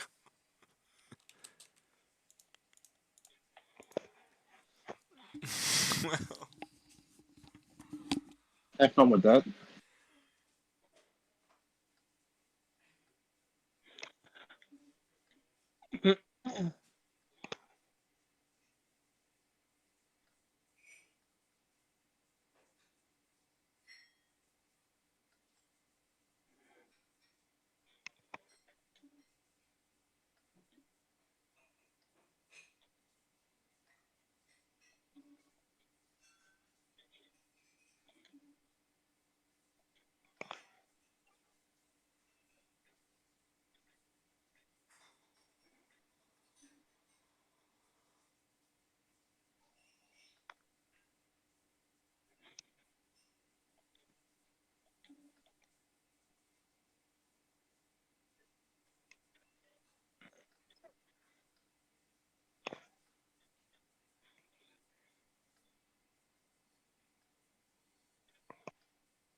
I'm back. The cat has been sated.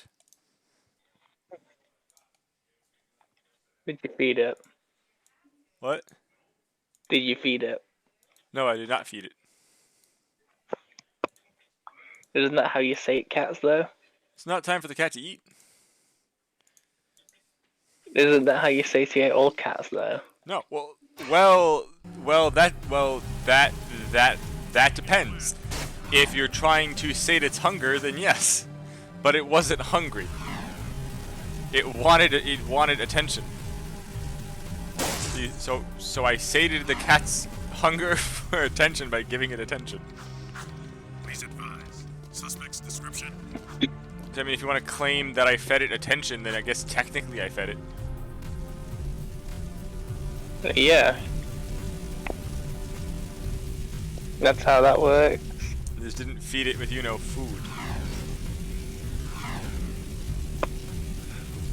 Sometimes you don't have to feed it with food. Why am I sensing a weird double entendre here? No double entendres here.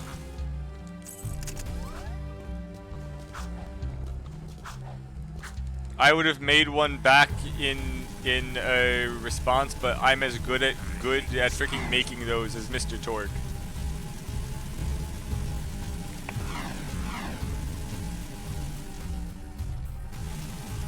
Wait, Joe, have you ever played any of the Borderlands games? Nope. He hasn't. I wanted to play them eventually. But I'm going to assume that he said no. He said no. Joe. I didn't say no, I said I didn't have the money. Well, that is easily fixable. Granted, if you're going to play any of them, I would heavily recommend 2. It's got a lot of good DLC, which the current versions come with all of it. And it's got Mr. Torg's badass creator badass. Well, all of it except the Command and Live DLC. Your motherfucker's putting words in my mouth, saying I'm not playing these games, and I didn't say that. I never said that. That'll be me. I'm sorry.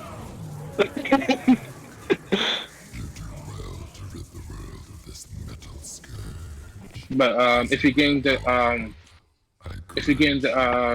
Skywiz, the Handsome Collection, it has all the DLC except for the Commander Live DLC. The what DLC? Except for the Commander Live DLC. Commander? Oh yeah, because that's technically, I don't know. That was technically like try to lead into Borderlands 3, and you don't need that. I don't remember it being good or long. It's both. Like it just adds. It does add another rarity of weapons. I just glitched myself to like really high in the air, and now I'm just off the map inside the walls. I've never seen this before. What the DLC does, it adds like it gives you easy access to some legendaries and adds a new rarity. Yes, but is it really anything game changing? Is it game breaking? Not really per se. It adds like new story stuff. Like, is it as bad as the Gunzerker with the B on patch 1.0? No. That was just freaking stupid. Ah, you have 2 Vladov spinny barrels and a B. I guess the raid boss died.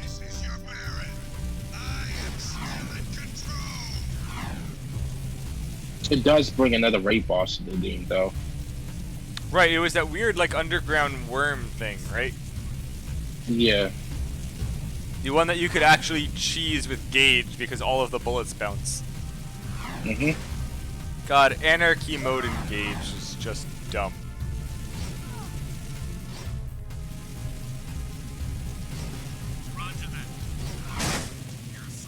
Granted, the Psycho is also fun because I love hearing him speak about his meat bicycle. Meat.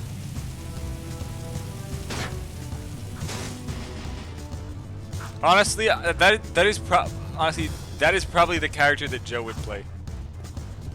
What? The Psycho. Psycho? Yeah. Yeah, it's because pretty he fun. gets to shout that he's the conductor of the poop train. That's not our problem. It is our problem when the foreman's one of the underground. Actually, he is pretty strong too as well.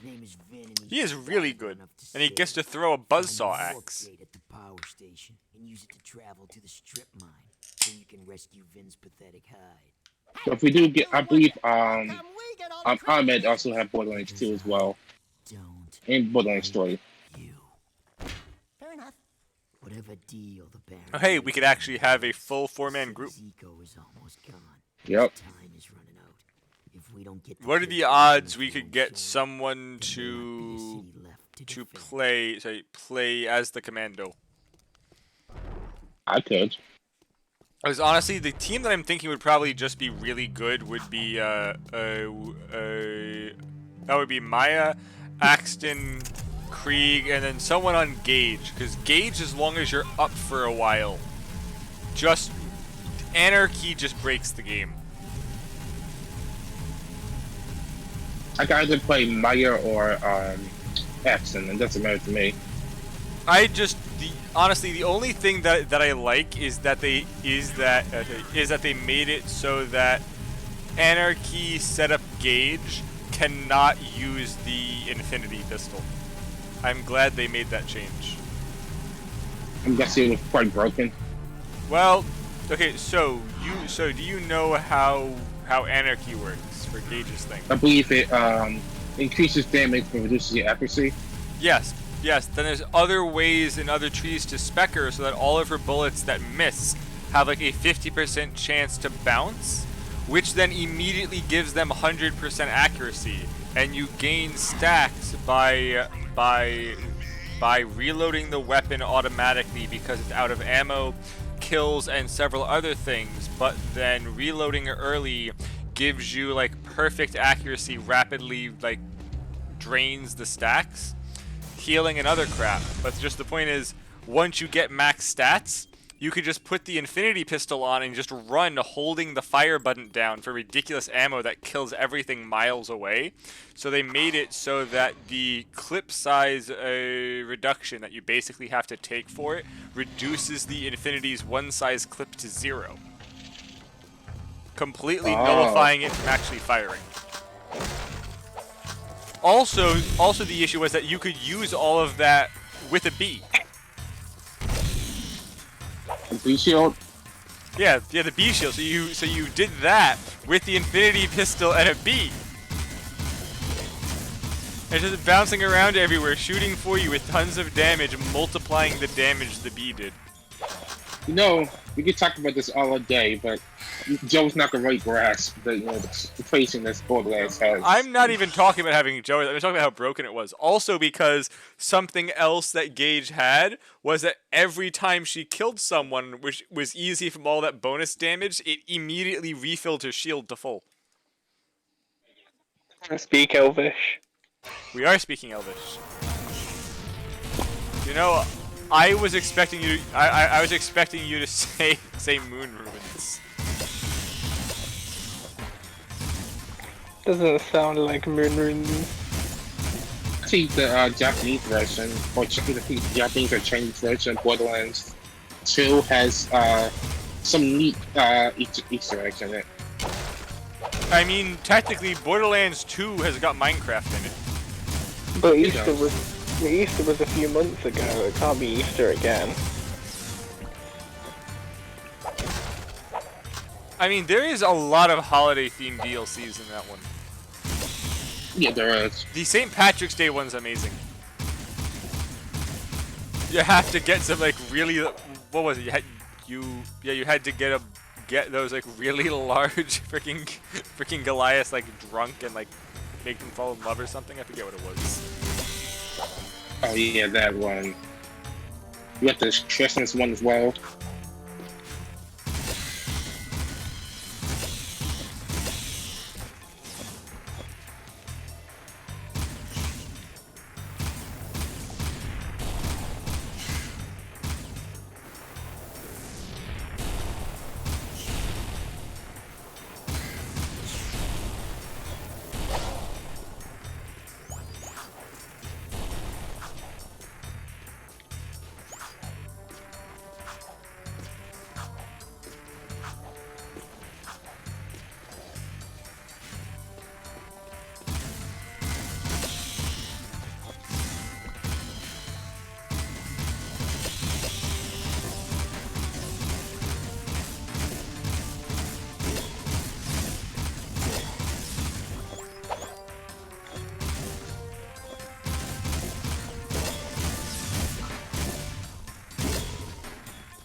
crap the mob density in this one area.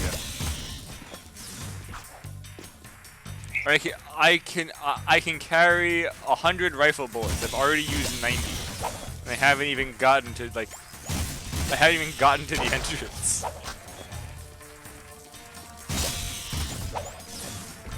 Reminds me of the Guardian takedown of Borderlands story. It was horribly scaled with the spam tons of things at you. Honestly, the levels sometimes went down as you progressed in the story. You talking about the game you're playing or Borderlands 3? Borderlands. This game doesn't have levels, but Borderlands 3, you'd be in like a level 37 area because it's scaled up because you've done all of the available side quests.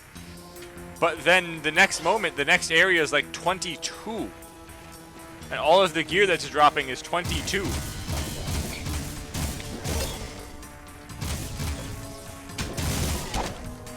Yeah, it does have odd scaling, especially with the Mayhem levels. I'm not even counting Mayhem levels. That's just base game. First difficulty base game.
Where's the armor?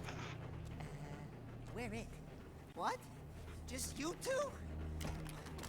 What do they think I'm worth? I'm beginning to wonder that myself. If you want, you can stay here and be metal meat. But Daxter and I are leaving before those monsters get back.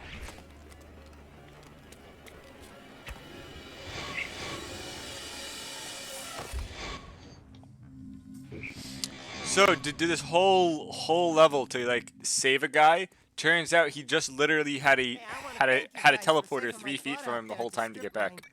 And we'd like to thank you for being such a bad shot. Oh yeah, sorry about that, guys. I'm a bit jumpy these days. Jumpy? We hadn't noticed. Ah! A metalhead behind you! Ah! Just kidding. Nice reaction time, though. Not funny! Those metalheads have been attacking our mining operations, and we're running out of eco. Eco power keeps the city shield walls up, and if the shield drops, well, we can all kiss our butts goodbye. I've got a few surprises for those metalheads. You've got to keep the shield walls up until the Shadow figures out what to do. My readings show a drop in eco flow at the drill platform.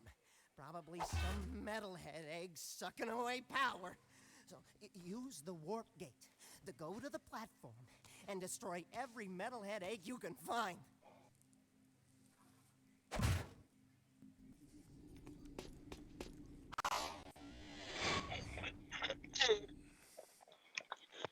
Making foot puns in 50 again.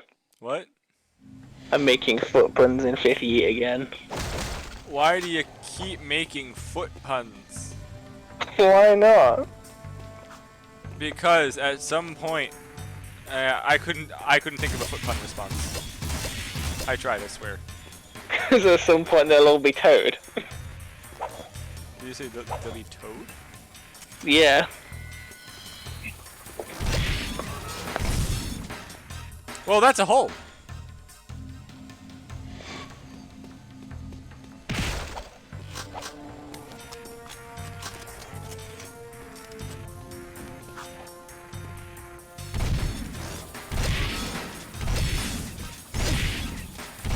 Wait, hold on. Apparently, okay, so for the normal mode, every one of this one species of like enemy has this item that drops the very first time that you kill it. Apparently on this freaking difficulty, they just drop every time you kill it. So if I wanted, I could just farm to be just really overpowered by using them as like a freaking stat currency. That's really stupid.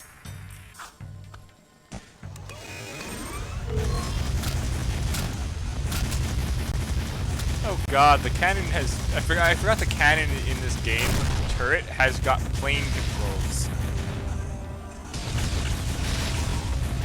Brilliant. Yes, we have a turret. Better give it plane controls. Like nothing else in this game has.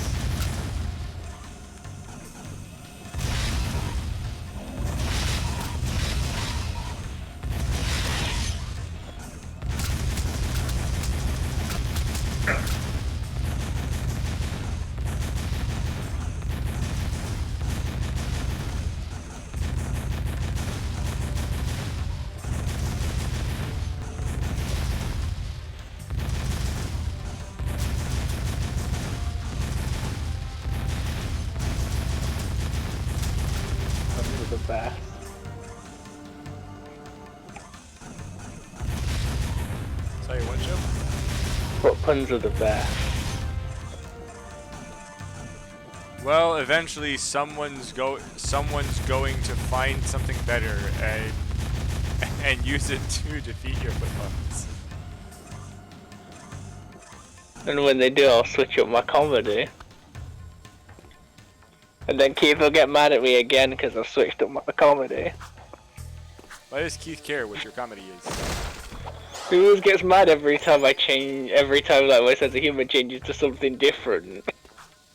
Because it usually changes at the point where he's gotten used to the old jokes. Okay, so I've just unlocked infinite ammo. Should I use it? If you must, then do so. Game working is intended. I don't need it at all. Then save it for now. Game working is intended. Use it.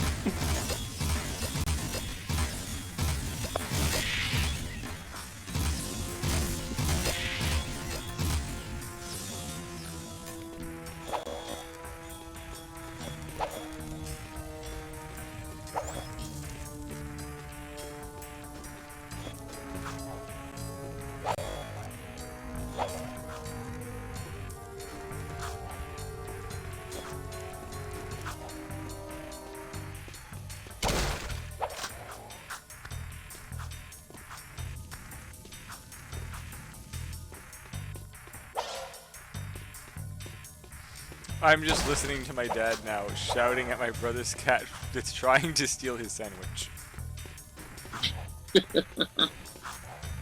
You should have fed the cat Yasuna. No, the cat's on a diet. Kyle gives it, I don't know, it just seems to eat anything that Kyle's eating sometimes. So like the cat has a taste for curry, the cat will eat spicy chili. Oh gosh. I don't know if a cat's supposed to eat chili, but Kyle doesn't want to feed it chili, but he like walks away to get a drink or something. He's back and the cat's face first in the chili. Cats aren't supposed to eat chili, and I bet that stings on the way out. I'm pretty sure it does. How do you know cats aren't supposed to eat chili? Because a very simple trick. If an animal's stealing, you put chili in whatever they're stealing, and then you know which one's stealing because it comes out it's not exactly the most pleasant thing on the way out. They have difficulty shitting after eating anything spicy. I don't believe Kyle's cat fits into that.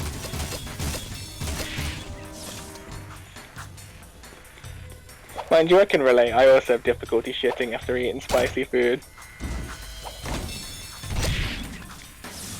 I thankfully don't have that sentiment.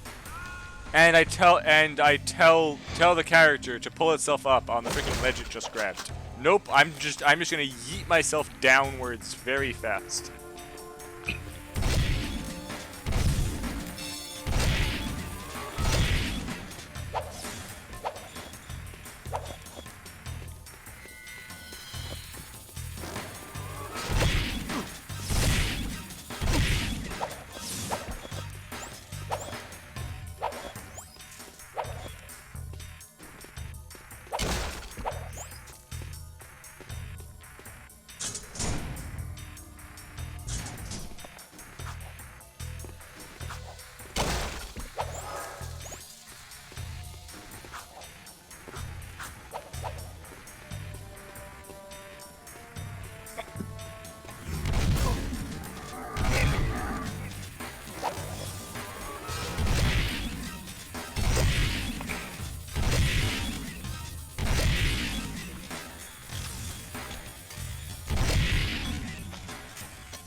What happened?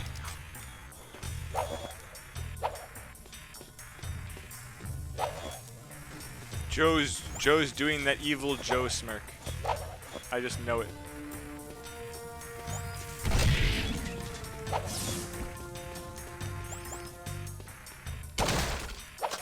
Did you just make a really good play in Yu-Gi-Oh? No.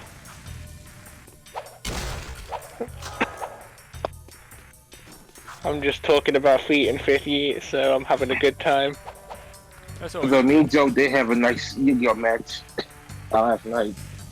Who won? It was a back and forth between me and Joe.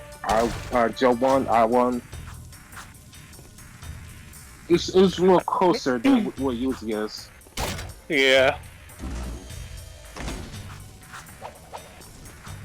Ichigo going.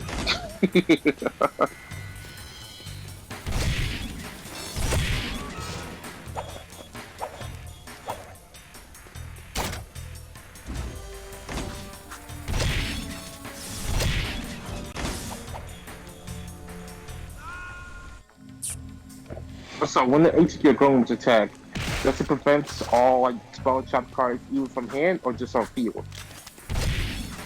What does what do? HQ Golem, does it prevent spell trap cards from activating from hand? No, just field. I think.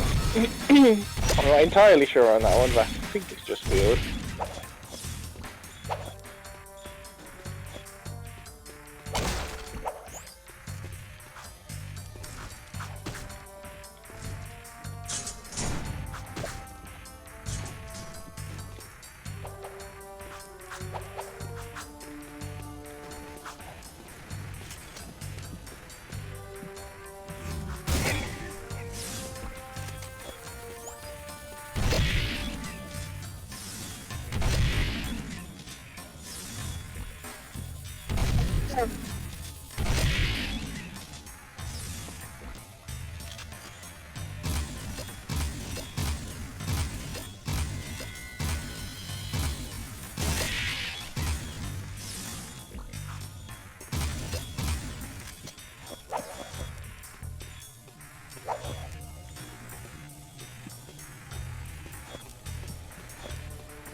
I think one of the enemies just died because it just freaking a flying enemy I was not shooting fell off the map.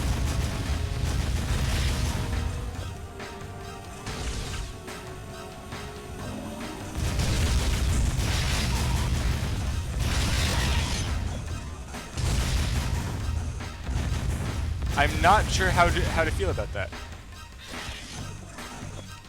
It just happened again. What happened? Flying enemies I'm not shooting at falling off the map.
Really, game?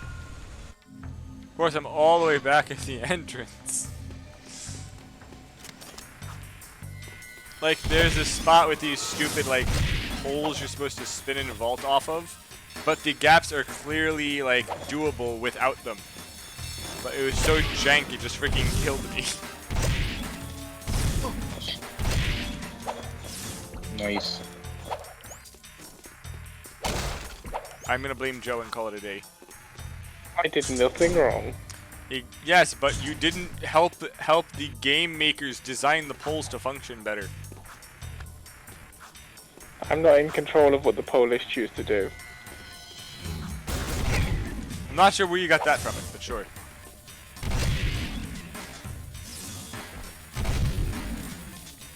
While I will admit I don't know what country the company that made this game is stationed in, the odds of it being Poland are quite small. But you're talking about the Poles.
See if I can do it without dying on these poles again.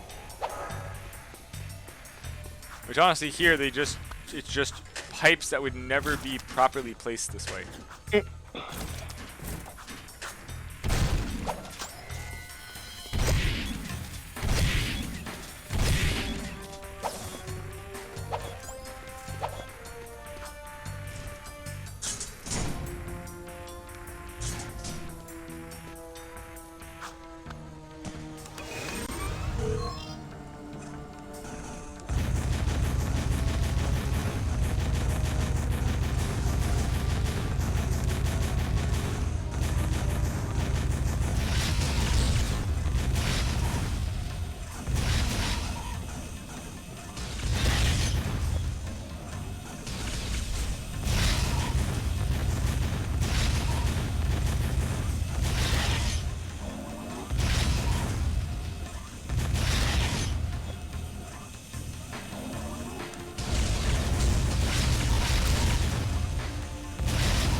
Seal off the area.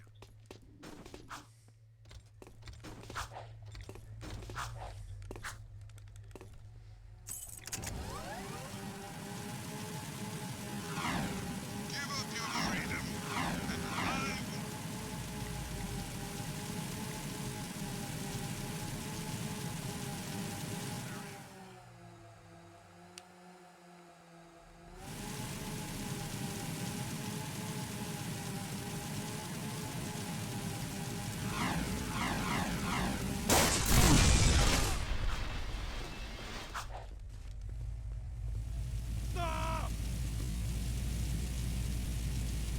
Patrolling sector.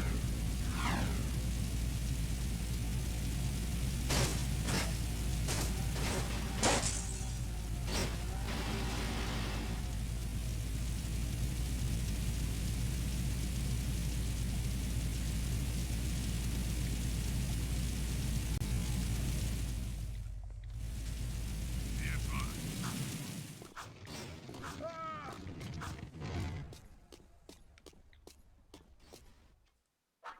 Hey, Sugar Plum. You new here? Well, what you got that's hot? And wait, I've seen you before. You're with the underground. Shh! I'm Tess. Torn sent me to spy on Crew. Play along, and I may be able to get my hands on a few of Crew's secrets. Ooh, I love undercover work, baby. But two can work better than one. Let me help you out. Wow, there sure are a lot of bottles back here. Woo! Ooh, that goes down. Ooh, boy. Gee, you suppose that's real gold floating in there? How about this purple stuff? Woo! Jack. That's the stuff.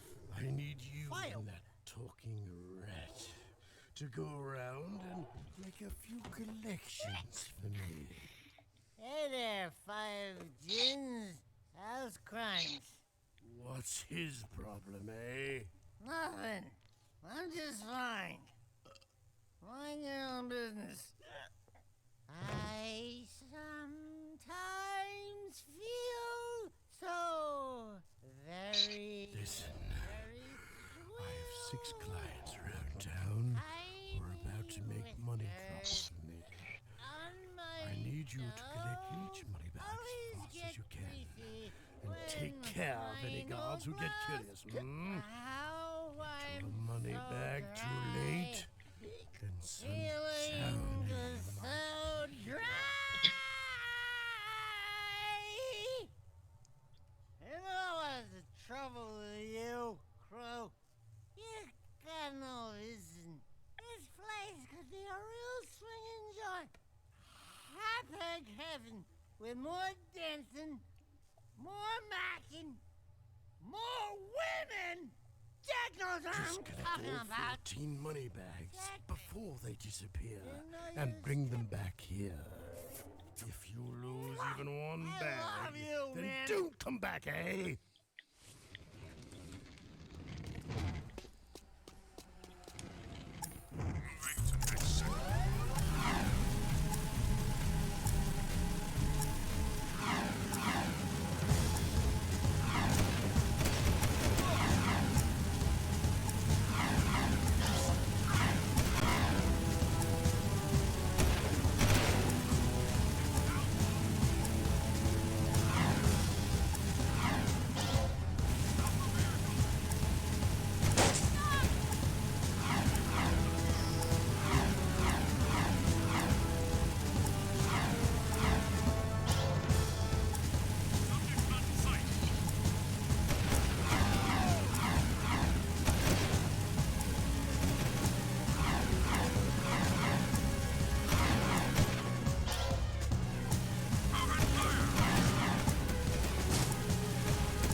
God damn, that was annoying.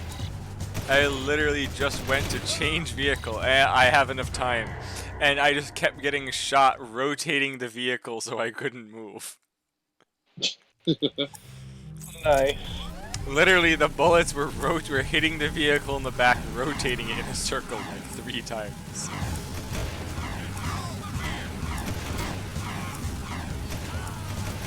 I also love when the cop vehicles spawn in bad places, they just immediately get hit and explode.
thought that's the most elaborate way for my opponent to throw game away. Sorry, what? My opponent, the AI opponent had me down to literally like one card in hand that I couldn't really use. And then they flipped up a Cyber Jar and allowed me to set a Morphing Jar from my deck. Why? So like I got 3 monsters, one of them being a Morphing Jar, and the Morphing Jar restocked my entire hand. Why would they do that? Because Cyber Jar's that big risk reward, and I kind of love it for that, but at the same time, yeah, there's the right and wrong situation to play a card like Morphing Jar. Honestly, that is what's quite nice. Okay, so have you ever played Hearthstone? That card game Blizzard made. No, I haven't, but I know of it. Okay, so there is one card, I forget what it is, but the coding for that card I think is actually larger than every other card combined. And basically what that card is meant to do is that it pulls you the singular best card for the exact current situation from your deck and plays it. Ah, so it's like a Destiny draw. Except it's not, here's the thing though, it's not random. The algorithm is so good that it almost always pulls you out of any bad situation, or if it can, just ends the game completely out of literally nowhere.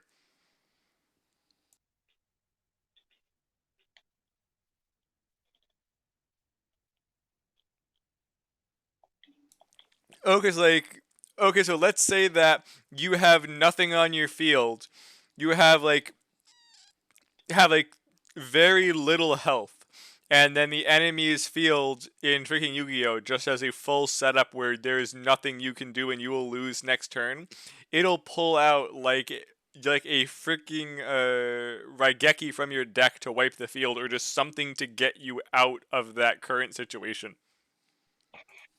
Provided my opponent has no negates, of course. Yes. So what it essentially does is it says add Kaiju Slumber to your hand. I don't know what that does.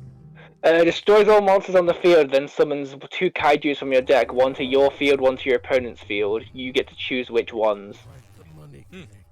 I mean, it'll just pull with whatever you need. So basically, you nuke the entire board, give your opponent a weak monster, give yourself a strong monster, and then beat over it.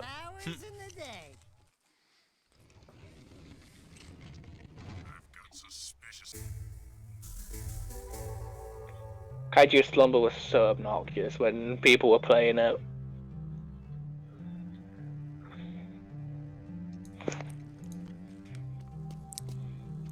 I mean, like, or there's like other situations, like you're like, let's say that you currently have a whole freaking bunch of mana from Hearthstone good to go.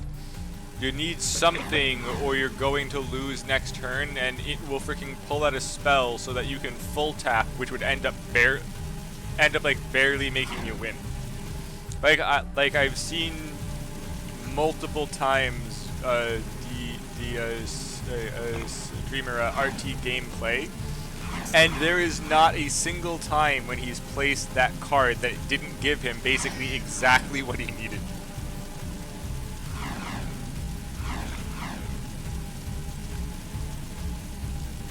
Actually quite funny. Yeah, come on. Granted, he also builds like complete meme decks because he basically puts up votes for what the chat feels that he should pick, or like add from that. Okay, so like there are certain modes in which like it basically gives you a deck, and then just every single round you get a list of like 3 separate sets of like 5 cards to add in or like mix in. And he lets the chat vote which ones he takes, and it's always just something completely freaking stupid. Sometimes stupid's the way to go. Yeah, like there was one time I think that they ended up forcing him to use a deck that was entirely spells, without a single actual creature card in it. Or like just one time that there was just like basically everything was an 8-star creature, so he couldn't summon it until like the 9th turn or something.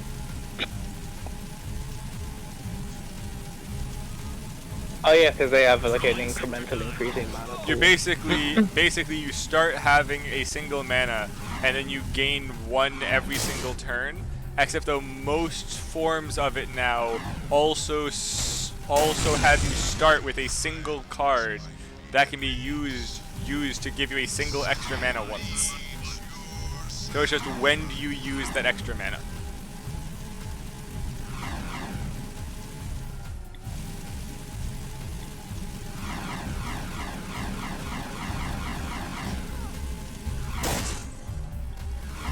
You know, I would hate to have to attempt a deathless run of this game. Because of literally just a single part. It's just awful.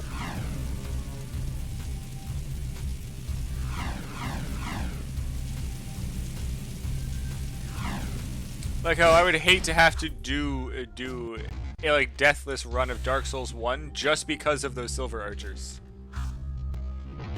And Bed of Chaos. I don't care about Bed of Chaos. Bed of Chaos is the only reason I can't do it. Like the Silver Archers, I've got a consistent strategy for. Bed of Chaos, I fucking can't do. Why? I always mistime the jump. But you just run off. You don't have to jump. I always mistime it and I usually get swatted while I'm like falling.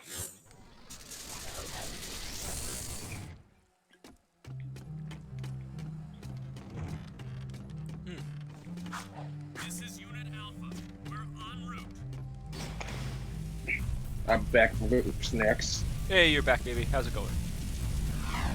Right, so, Shappy, how does the Dark Alliance game look? Did they fix most of the issues from it now? They seem so.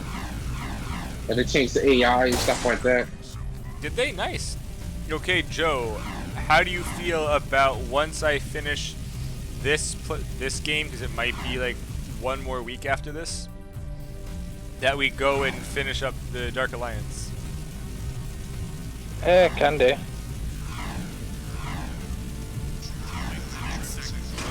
God, So I'll be back and go eat some snacks. Yep, I'm currently at the point where I'm happy that World of Warcraft updated, but I'm kind of upset because it's eating up all of my time.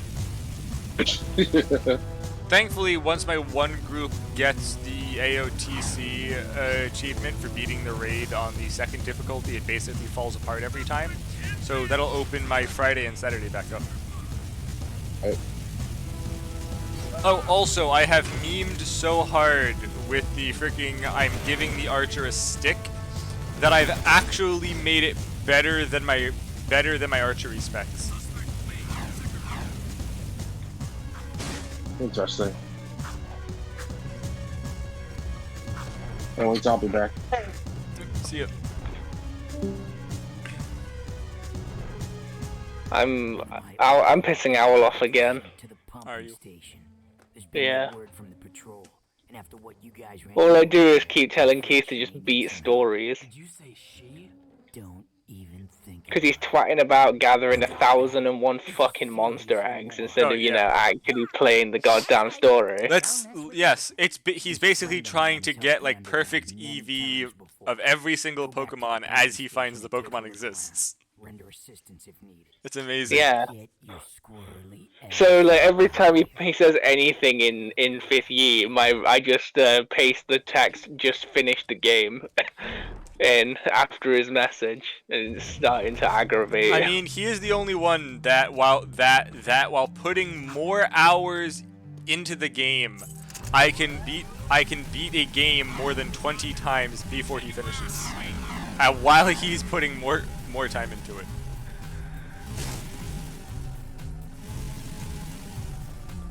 Though I can't wait for the next Pokemon game to actually come out so that I can start it at the same time as you, so that you aren't like just not playing anymore once I'm actually done with it.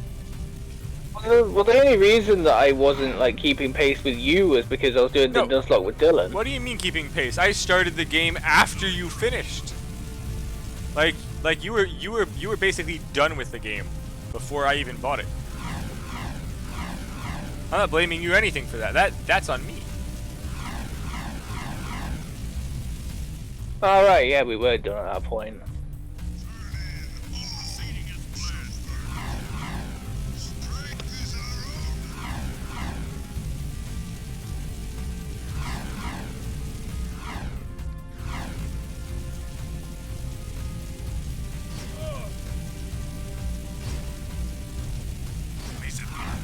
Suspect's description.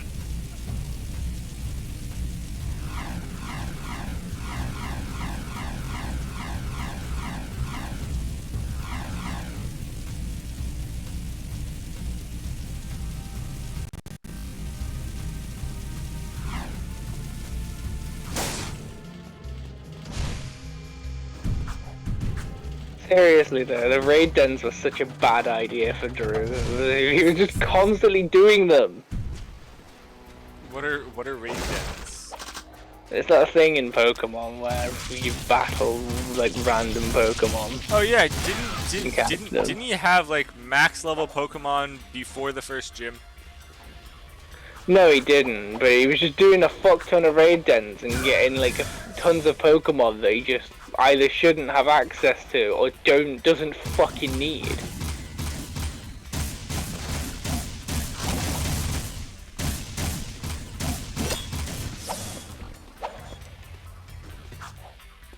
Like his endgame team looked like a fucking competitive team. You don't need competitive Pokemon to beat the goddamn story.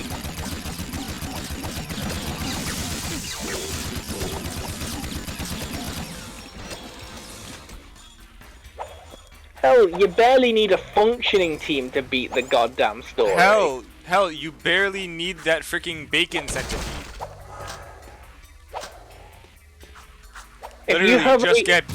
Literally just get bacon peed to like level 60 and you're good. Legit, the whole game, right, can be beat by just going, I have a move that's super effective. You don't need competitive mons. The game can be entirely beaten by freaking level 100 Wooloo. Yeah, there's two things that can allow any Pokemon to beat the game. A super effective move against your current target, or a level advantage. There is legitimately not a single fucking Pokemon that you can't bash through the game by brute forcing it. Hell, you can beat the game using a level 2 freaking Rattata. You could beat the Elite Four. People have done it in almost every single game. The fear strat's too good.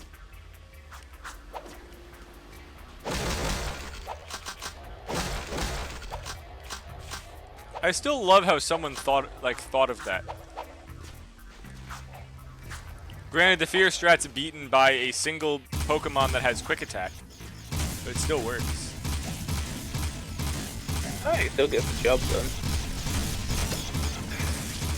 You've just got to pray that your opponent doesn't have priority, and that's it.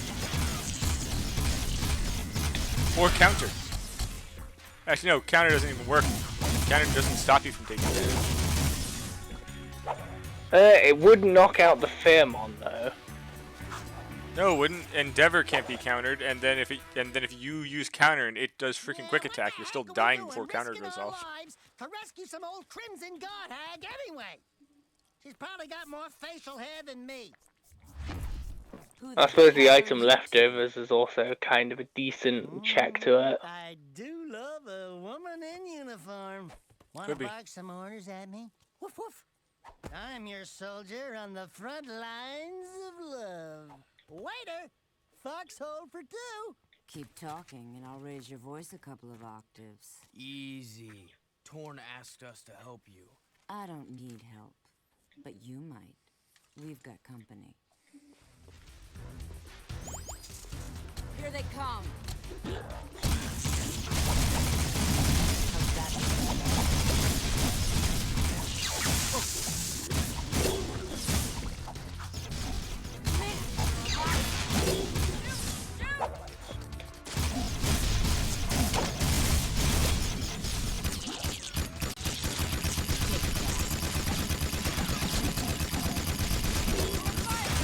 I forgot that in this game the freaking machine gun pierces.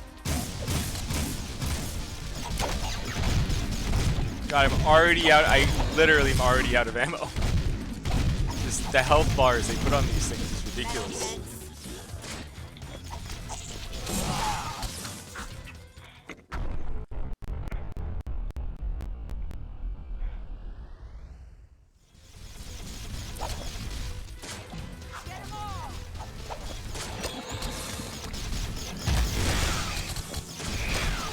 If you feel like if you feel like engaging in some slightly irritating behaviour, jump in Fithy and just beat the game when Keith says anything. That's what I've been doing. Should I tell him that I've beaten stories? Take care of those metalheads was. No, just beat the game. It's starting to irritate him now, and I like that. Hey, sweet stripes! Give me them digits so I can look you up sometime. We'll party hard, big city style. Tell Torn Baron Praxis is planning something big. I think it has to do with that symbol. What is it? It's the seal of the House of Mar, the founder of Haven City. We're being sent out on suicide missions to locate artifacts from the time of his rule. If curiosity's worth dying for, you can ask the blind old soothsayer in the bazaar. I forgot how completely like skimpy they made some of the outfits in this game series. Good. We're even now. Like just the entire character model for the character Ashlyn. I just don't understand. Do you need to understand it? Girl has tits. I think that they're like legit almost the size of her head. They're definitely bigger than her butt, which they also made very needlessly large. It's not needless. Men have needs. I think that like her shirt might also be like 90% just her chest.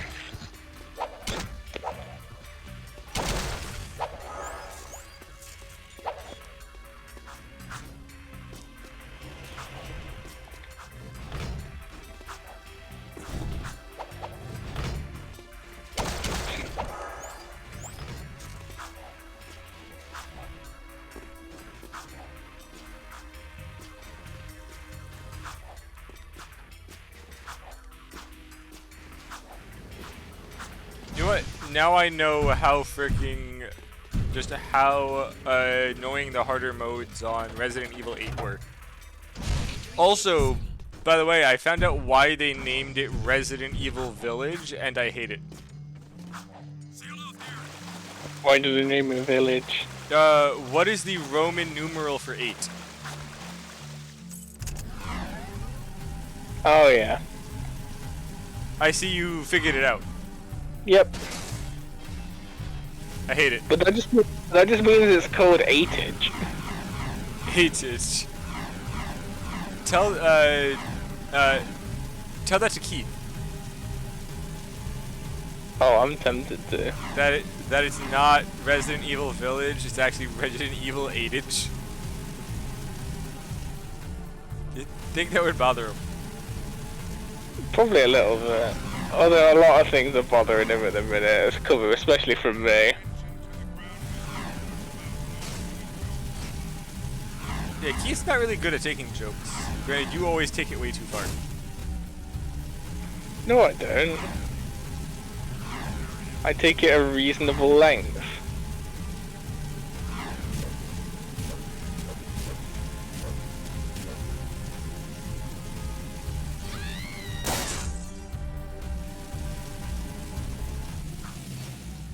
You drove Shappy so far, he quit playing for you. That wasn't me, that was for you. Said the guy constantly demanding Pallium Station. I demanded the gravy train. And Pallium Station. I demanded gravy. And Pallium.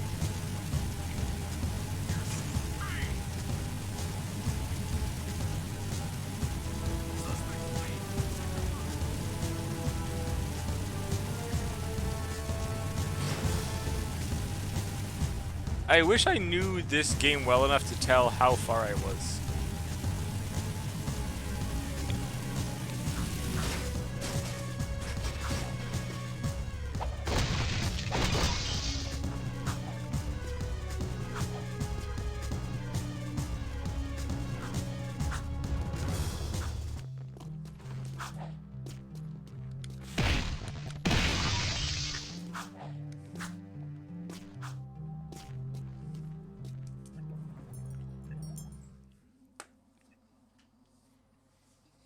Cool! Check out all the dead stuff!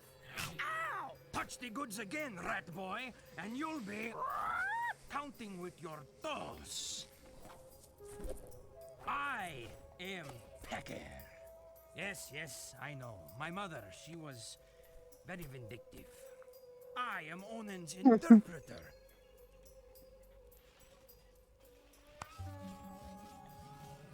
Onen welcomes you, blah blah blah blah blah, the usual boring salutations. She says it is good to see you again, Jack. But we've never met before. Before, after, it is all the same. Ow! Ow! Let me try! She wants a yakao bone! A yakao bladder! No! I got it! For many moons, she has waited for a juice pop, a jewel shop. Oh! I know! She's got a hair bowl!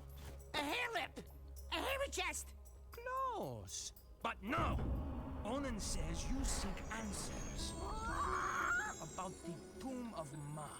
So what do we need to know? She's going on and on about mystical energy channels, evil curses, stupid woo crap. Forget all that! I'm gonna sum this up quickly, because now you're cutting into my siesta time. Onen wants you to recover 3 artifacts from the Precursor Mountain Temple. Not 2, not 4, 3. Use the warp gate at the northwest side of the city and bring back the 3 items you find.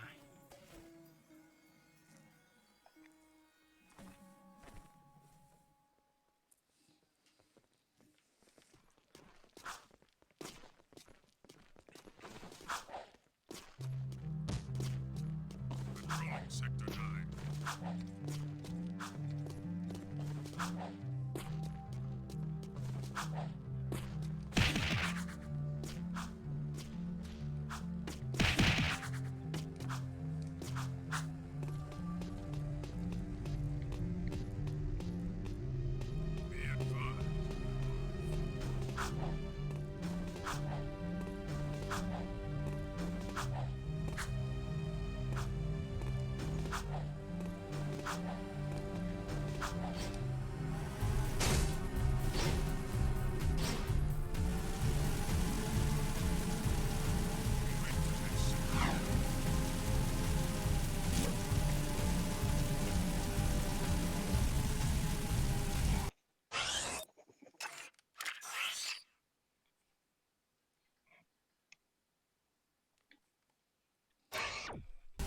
Suspicious activity in the sector.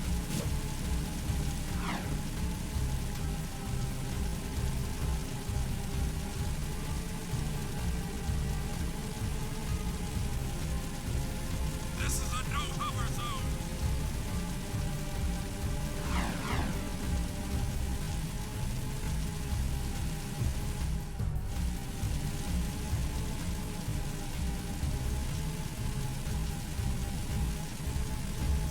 Nothing so far.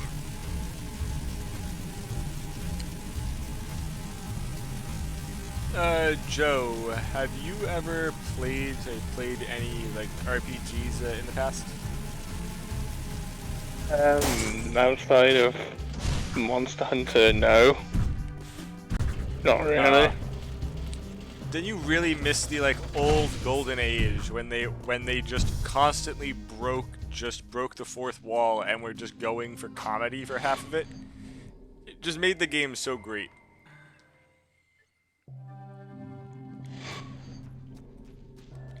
I think because like serious games are nice, but just the old comedy trope is just fantastic.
That thing had a lot of health.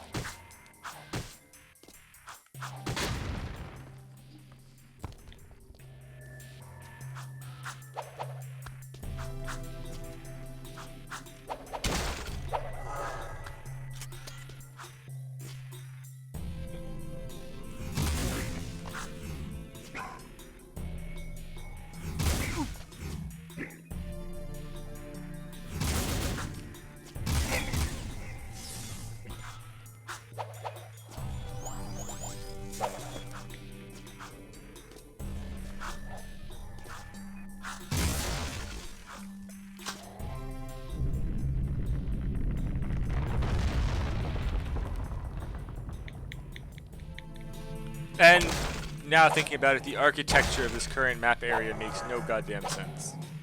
What's wrong with the architecture? Well, one, there's somehow a button that only became active after killing a just completely wild rhino that then had a platform burst out of the solid wall.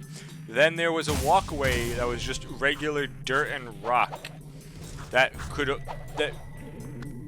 wasn't like it was put there afterwards, that it had platforms sealed in it, that after walking over, the platforms broke free and then started floating in the air to make a path higher up. I mean, I don't see an issue with that architecture. Seems like it's functioning properly. That's not how it works. What do you mean? That is how it just worked.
paper, huh?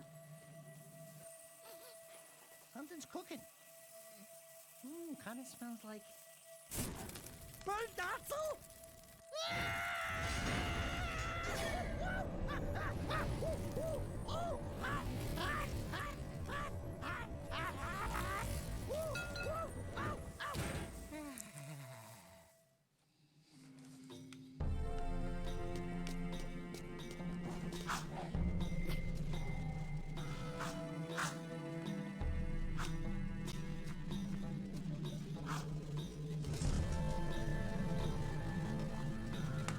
Thinking about it, I probably could have just gone to this other one and took a shortcut over. It's...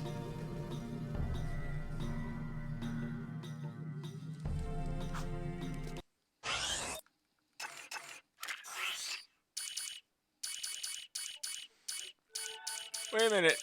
I can unlock invulnerability if I find like 5 more of these hidden items that there's like 230 of. Why? Cause game too hard, go be invincible. Like I understand that you have to beat the game once to do that, but the fact that if I really wanted to, after like the 3rd or 4th level, which were all easy, I could have had like infinite of the freaking like super mode, infinite ammo, and just complete invulnerability. Why not? What's the point of the game then? Like, for the first playthrough, you have to beat it to be able to like unlock and use those. With good reason. For fun. Then do that after you beat the game. For fun. That's like people arguing that Dark Souls should have an easy difficulty. It is. It's called Greatsword. There is an easy difficulty. In one, it's the Black Knight Halberd. Yes. Or just, you know, the freaking tutorial, like, has a Zweihander. Just make a lightning Zweihander.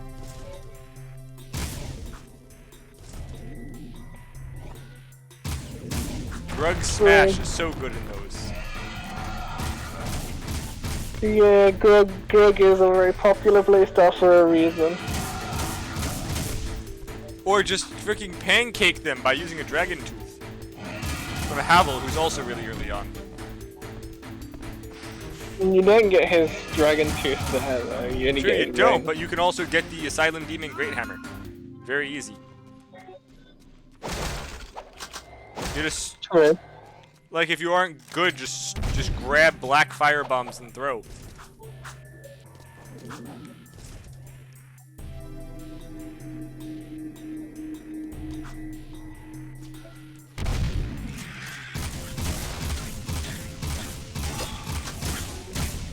Black fire bombs are amazing.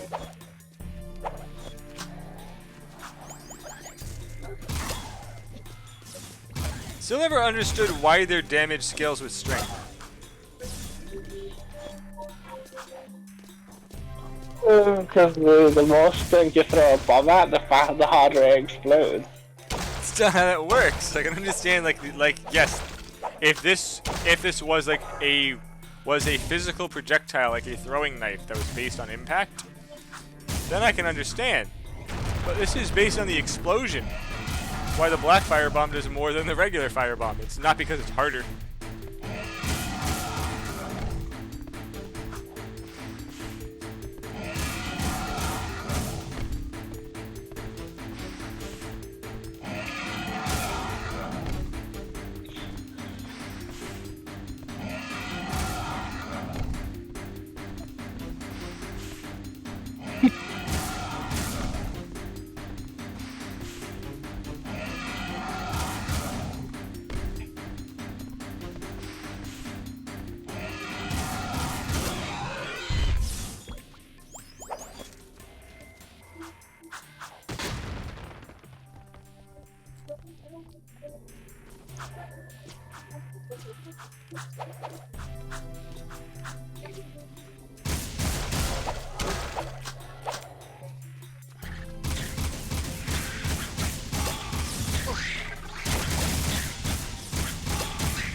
A thing that would normally be easy, but then because they forcibly change the camera angle, it becomes awful.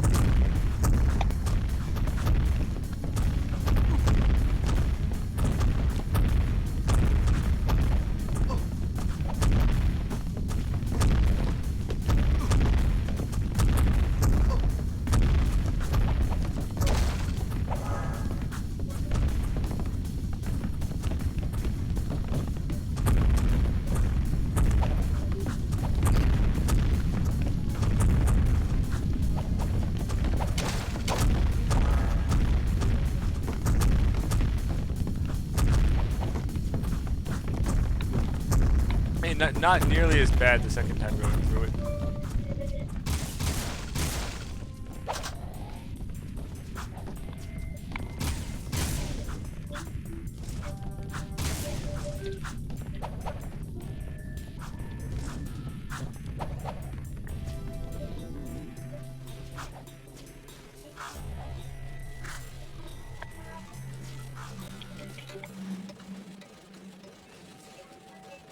I bet that's the prize.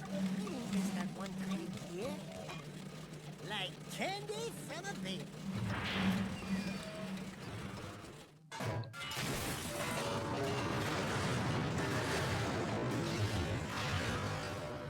No one will ever know we were here.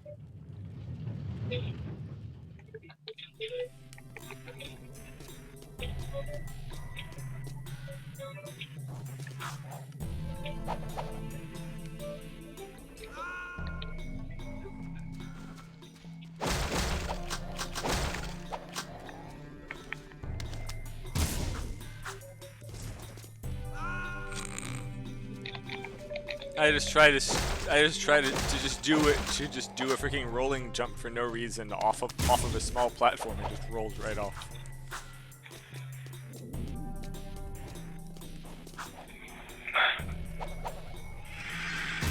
Man, I've never understood Nintendo and their obsession with codes. What do you mean? Oh, to play with friends, you always need to input codes into games as opposed to, you know, just tapping on my friends list and going join them. Speaking like of that, you can with every other you game. know what? Because we have a Switch, doing multiplayer on Final Fantasy Crystal Chronicles actually wouldn't suck now. It only sucks on PlayStation. The real point is though, like, why have a friends list on Switch if you're just never gonna use it? Technically, the way that I invite people into my, or actually the way that I join hunts on Monster Hunter Rise is by going into friends list, opening person, and pressing join friend session. So you do that for Rise. Yeah, but that's Monster Hunter. Monster Hunter's always been like that. The average Nintendo game though, good fucking luck.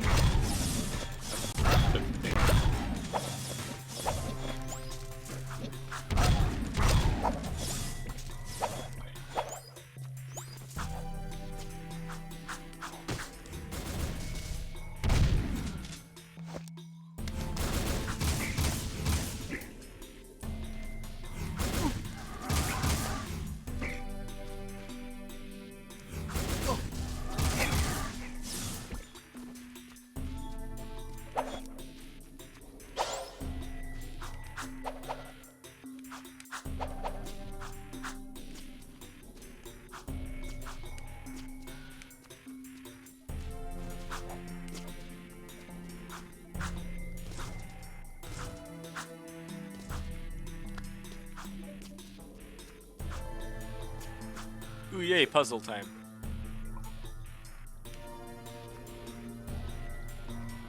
Smack the box, baby.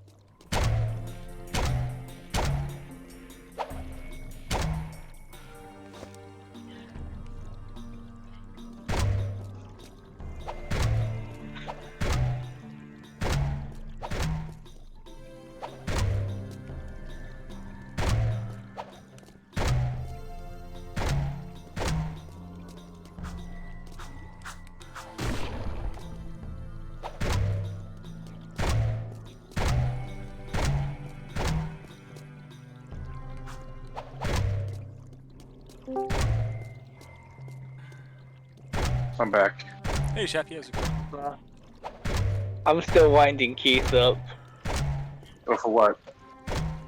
Every eventually use time him to he take over says, the world. every time he says anything about stories, I just beat the game immediately after. Yeah. He's supposed to spend like for a month discussing over those small stuff that doesn't fit in the game. How long did it take from Dark Souls 3? Yes.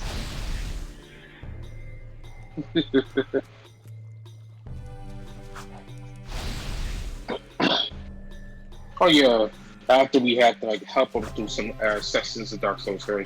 We had to literally drag him through Dark Souls because he just didn't want to do it. He brought the bosses, but we had to drag him through their entire area. And as a result, he learned literally nothing during his entire excursion. Yeah, he doesn't know how to PvP that well. He just, R1 spam. Which thankfully works against Ahmed. He never learned the game, that's why. He was too busy trying to play other stuff.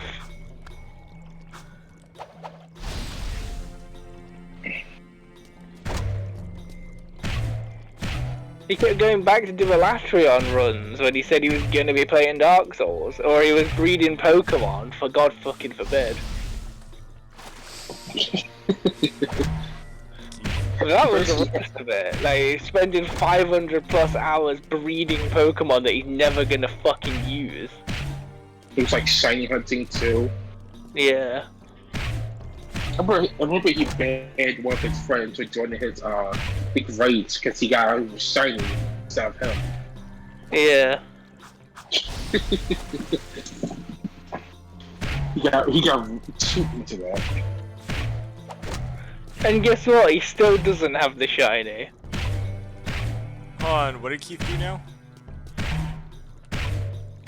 He spent months trying to get a shiny Giratina with one of his friends, and his friend got it.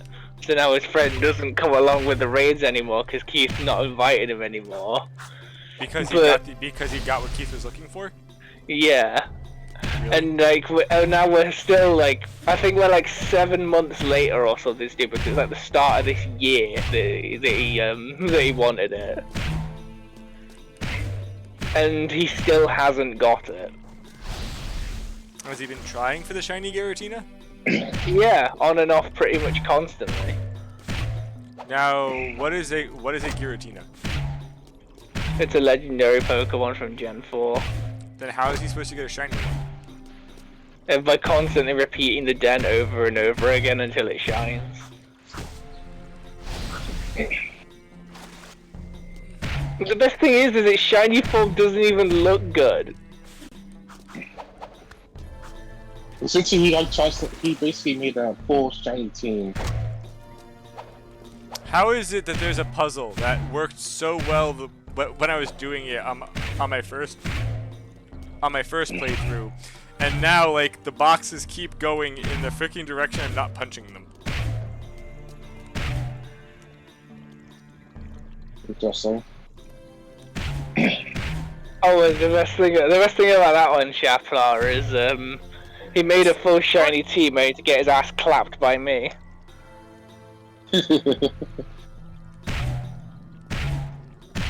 All the effort just for nothing. Yeah, because it doesn't affect their ability in battle, it just makes them look nice.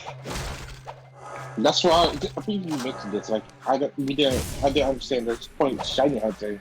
Did they give any extra stats or anything like that? Well, I could get it if they were a little stronger, even if it's just marginally. A little stronger, or maybe I could get like typing as well, which exists. You mean like how the Pokemon have got different forms in different regions that change the elements? Like the Crystal Onyx in the anime that was immune to water. You know what? That'd be a great one. Yes.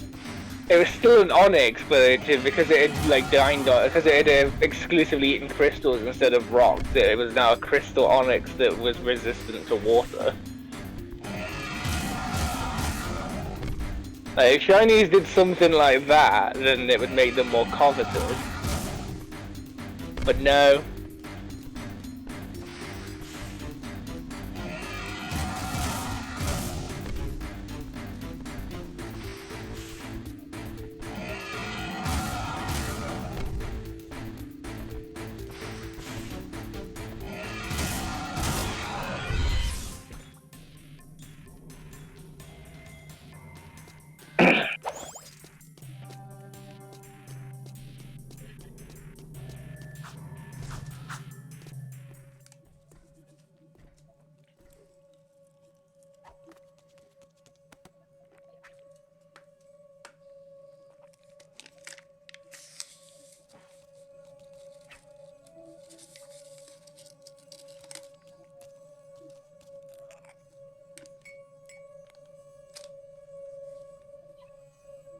Whoa, this puppy's got some vibration to it. This baby will put a smile on your face. I can't believe you actually did this thing. Onin says she will search the timelines for answers about these sacred relics. I will find you then.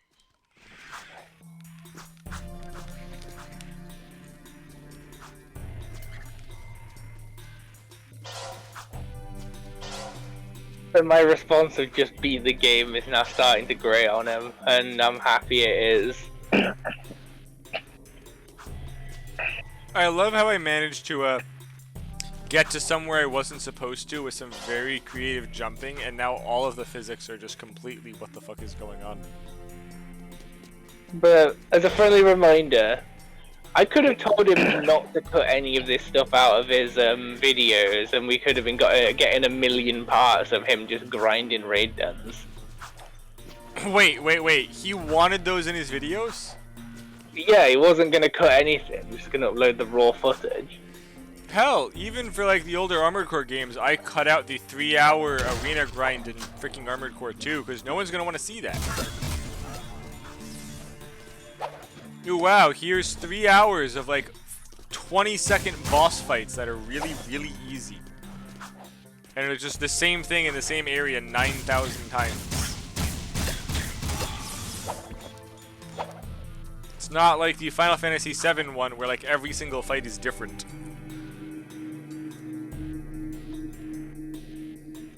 So Joe, I question how long is all of the arena fights in Final Fantasy VII?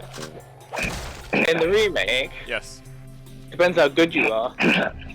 How long would it take you to do them all? For me to go through and do them all now, probably about an hour. What about your first time? First time round, for about double that. It took me a couple of attempts with some of them. Point is, is it like, would it be like interesting to watch someone do it? Yeah, but that's just because the game's visually interesting. Right, like, the game's fun to watch. It's not the and then there's content Pokemon itself. raids. Fun. Like watching someone micromanage all that and like doing all the quick switches and whatnot for Final Fantasy VII Remake it would be interesting and fun to watch. But the overall arena content isn't like too engaging because you're essentially fighting a bunch of enemies on a blank background.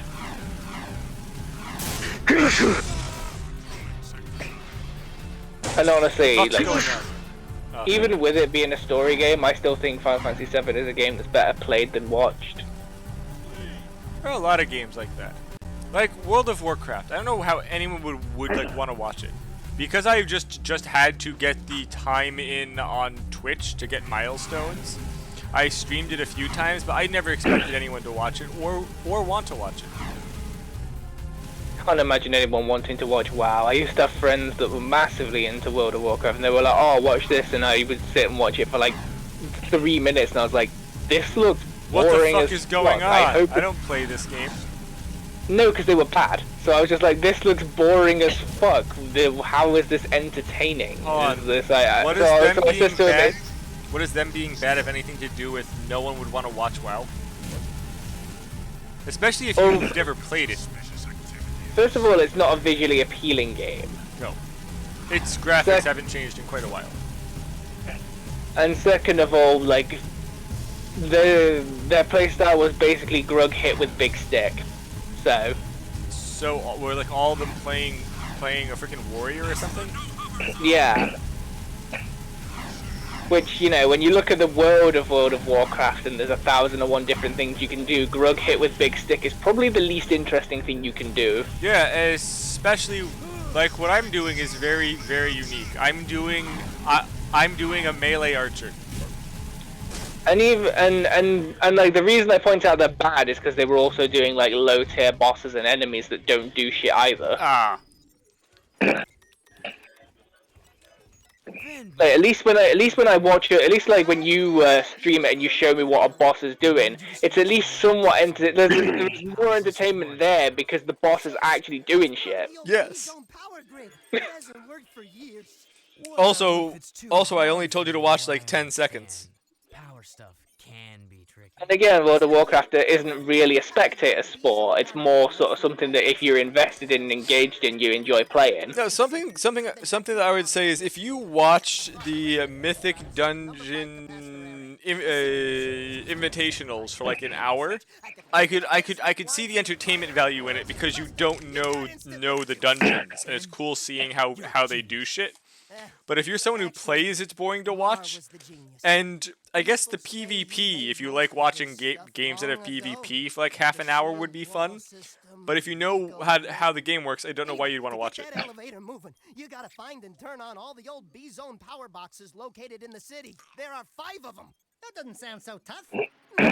Except those power boxes are guarded by motion-sensing turbo cannons. But if you can destroy the cannons and switch the boxes on, I can do the rest. Just don't tell the Baron I ever saw you.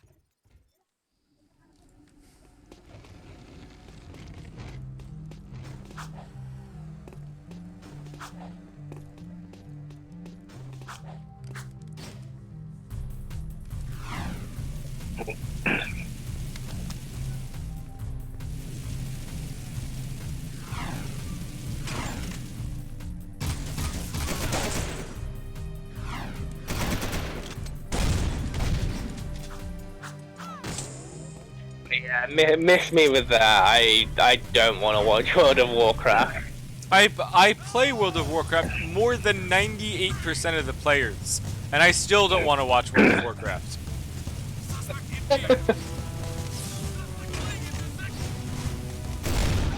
There are like literally things in WoW that I am literally in the top 0.5% of players, and I still don't want to watch it.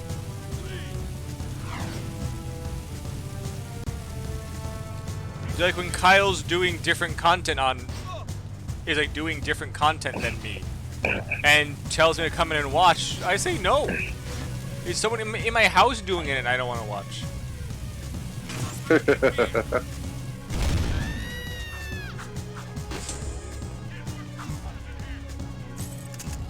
Like, I mean, James is like another example. His missus plays WoW. He has no idea what the fuck she's doing in it because he doesn't want to watch it, and she doesn't want to force him to watch it.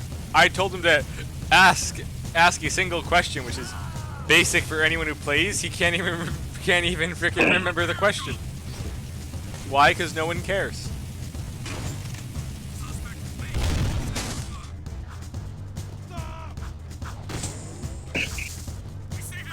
Granted, I don't really want to watch people playing Monster Hunter World either. I'd rather just play it.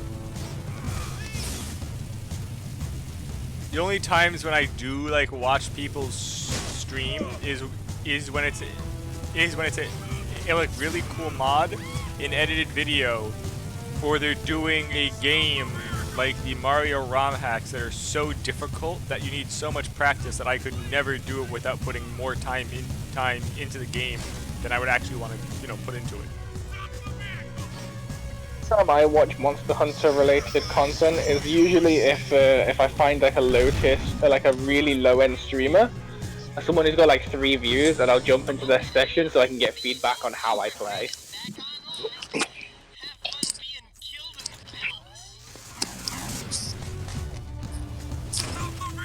That is the most I do when it comes to like online and Monster Hunter.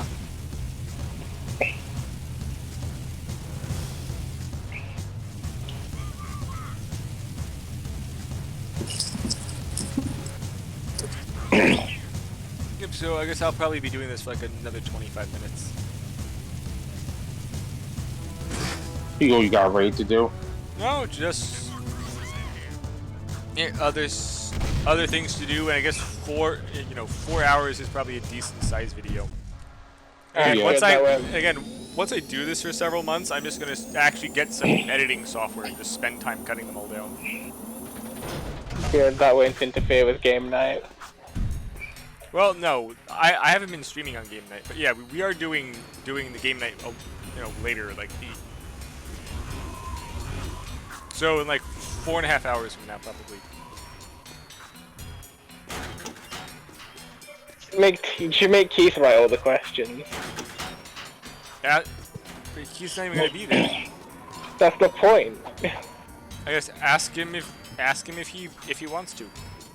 You ask him because he's mad at me at the minute.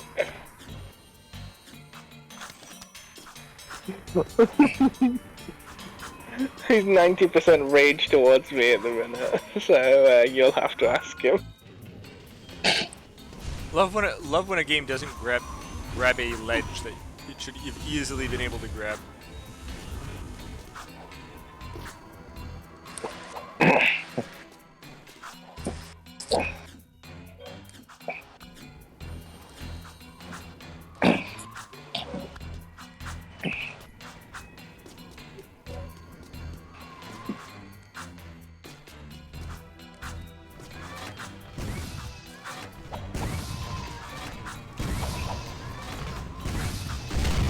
Oh, I could have shot that the whole time. Well. Keith is rage gaming.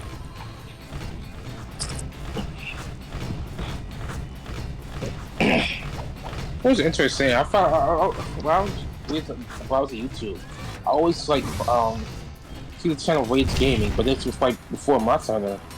I would look at the channel name, was like, it's always like that channel just Yeah, does, I don't know why gaming people compilations use videos like of people gaming racing. for the name of their stream. Honestly, I thought it was a channel just that does compilations of people racing. What did he do before Monster Hunter? He did Minecraft, he did other games.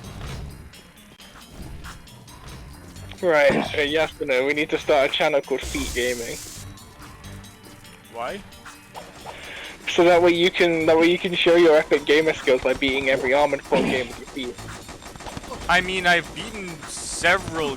Actually, I think I've done that with every single Kingdom Hearts game so far. With your feet? Yeah. Yeah, Feet Gaming. Beat every single game that you play with your feet. I mean, Armored Core might be a bit hard because of how the controls work. The fact that you look up and down using the triggers. I didn't raise no quitter, Yasna. You get those feet working.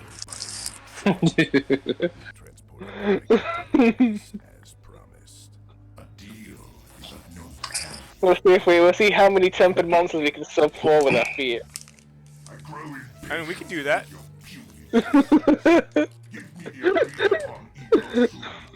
Sharp, are you down for this debauchery? No. No. My feet would just cramp up. I'm not doing that.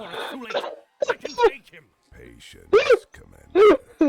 No one has ever penetrated the metalhead. I've seen what comes of such. No strings there. Why are you so nice? We train them to eat from our hands. Move forward with the plan. You said it like you were insulted at the very idea. I'm pretty sure Shappy could do it. No. I'm sure we all could do it. Ashlyn is the Baron's daughter? Sub Keith with feet. What about Keith? Sub Keith and Ashley with feet only. Honestly, you could make a channel called Feet Gaming and probably do quite well. Wait a minute, I've got it. Once my casual WoW group is finished with the current tier, we need to do Feet Fridays. We just do that Oh my on god, Fridays. yeah. There we go. So how'd that work? I play games using my feet. I'd have to get a Right. webcam though. to film your feet? Yes. I can only imagine if like a family member comes in and just sees you with a webcam pointing at your feet on the controller. Except that my sisters watch me beat Kingdom Hearts using my feet.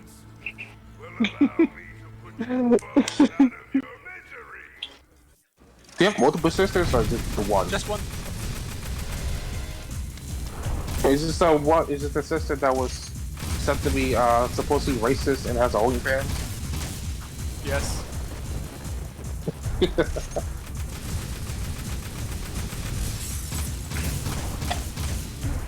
I keep going, oh, racist, but then I remember it's the bad racist, not the good racist. I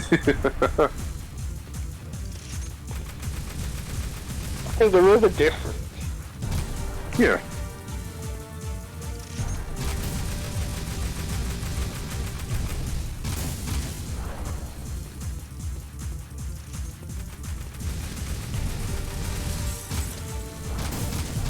Why can't go racist be like Keith, where they just unapologetically say the N-word in pie?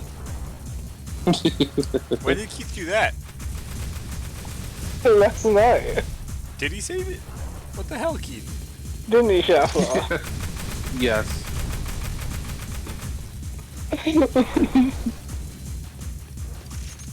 Ixie's going to have to have a word with him. It's literally what he was talking about. What the hell? Well, I just took a really cheap shot. I don't think Ixie's ain't possessed to be talking about the N-word the same way he's been through. He very often says it as well. Rich, we're talking about different words then. Yeah, what N-word were you thinking about? I was thinking about Nergigante. If you'll pardon my French. But you aren't French. In fact, you hate the French.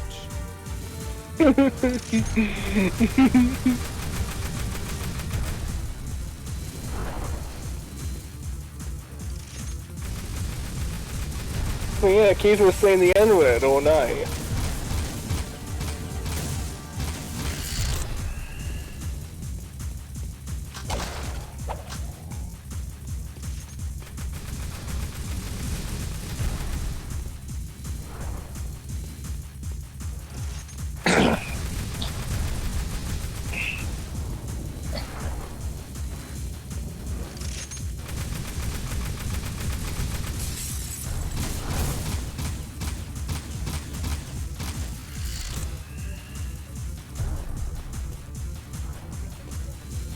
How does he have any of his health bar left? Oh, this is stupid. The guy's health bar has got to has got to be like 0.1.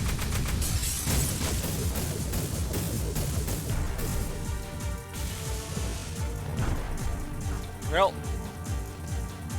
Beg your pardon, my friend. I won't, because it's not French.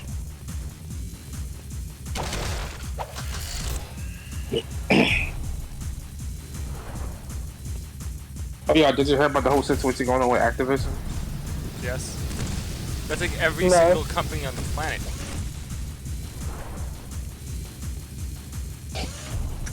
I'm surprised you haven't heard, Joe. I don't pay attention to news. Essentially, It's run by the... essentially, Activision has been it's being sued by I forgot what some department in California over sexual harassment, and come to find out that it's been confirmed that the police has been harassing the female employees. Always knew you couldn't trust the popo. Although our local police force does have some fine women in it. No, it's about Activision and was harassing their female employees. Oh, employees. I mean, I think Joe heard the word police. I did. Not sure how you heard police, but okay. Because he has the attention span of a sticky. Then again, He gets distracted from the main story so easily. I mean, Activision does also have some fire employees, so some of them have some really nice feet.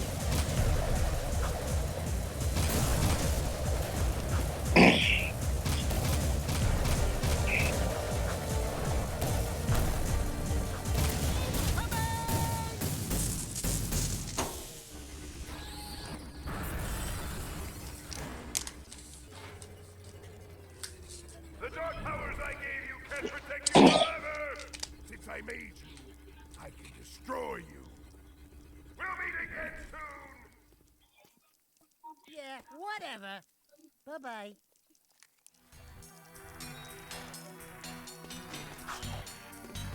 Alright, isn't that what girls in gaming are for? What? What? To be harassed. Yeah. Speaking of that, Joe, did you see the thing I posted about that post someone made inside the Overwatch support center? Or in Concord or Discord. Discord. The Discord. 58. So basically, someone was complaining that in most games, when you look down, you can see your character's like legs and shoes. And then like afterwards, to like make it so that we can see that, because not seeing that is unrealistic, and then make an emote so that the men take their shoes off and the women take their shoes and socks off to get more comfortable.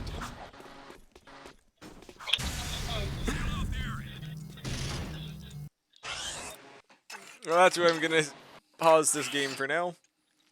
And actually, how far the hell am I? Did I actually get 35% of the way through? Awesome. And there's a bunch of freaking technical issues, and apparently my main file's 124% complete. What? Games.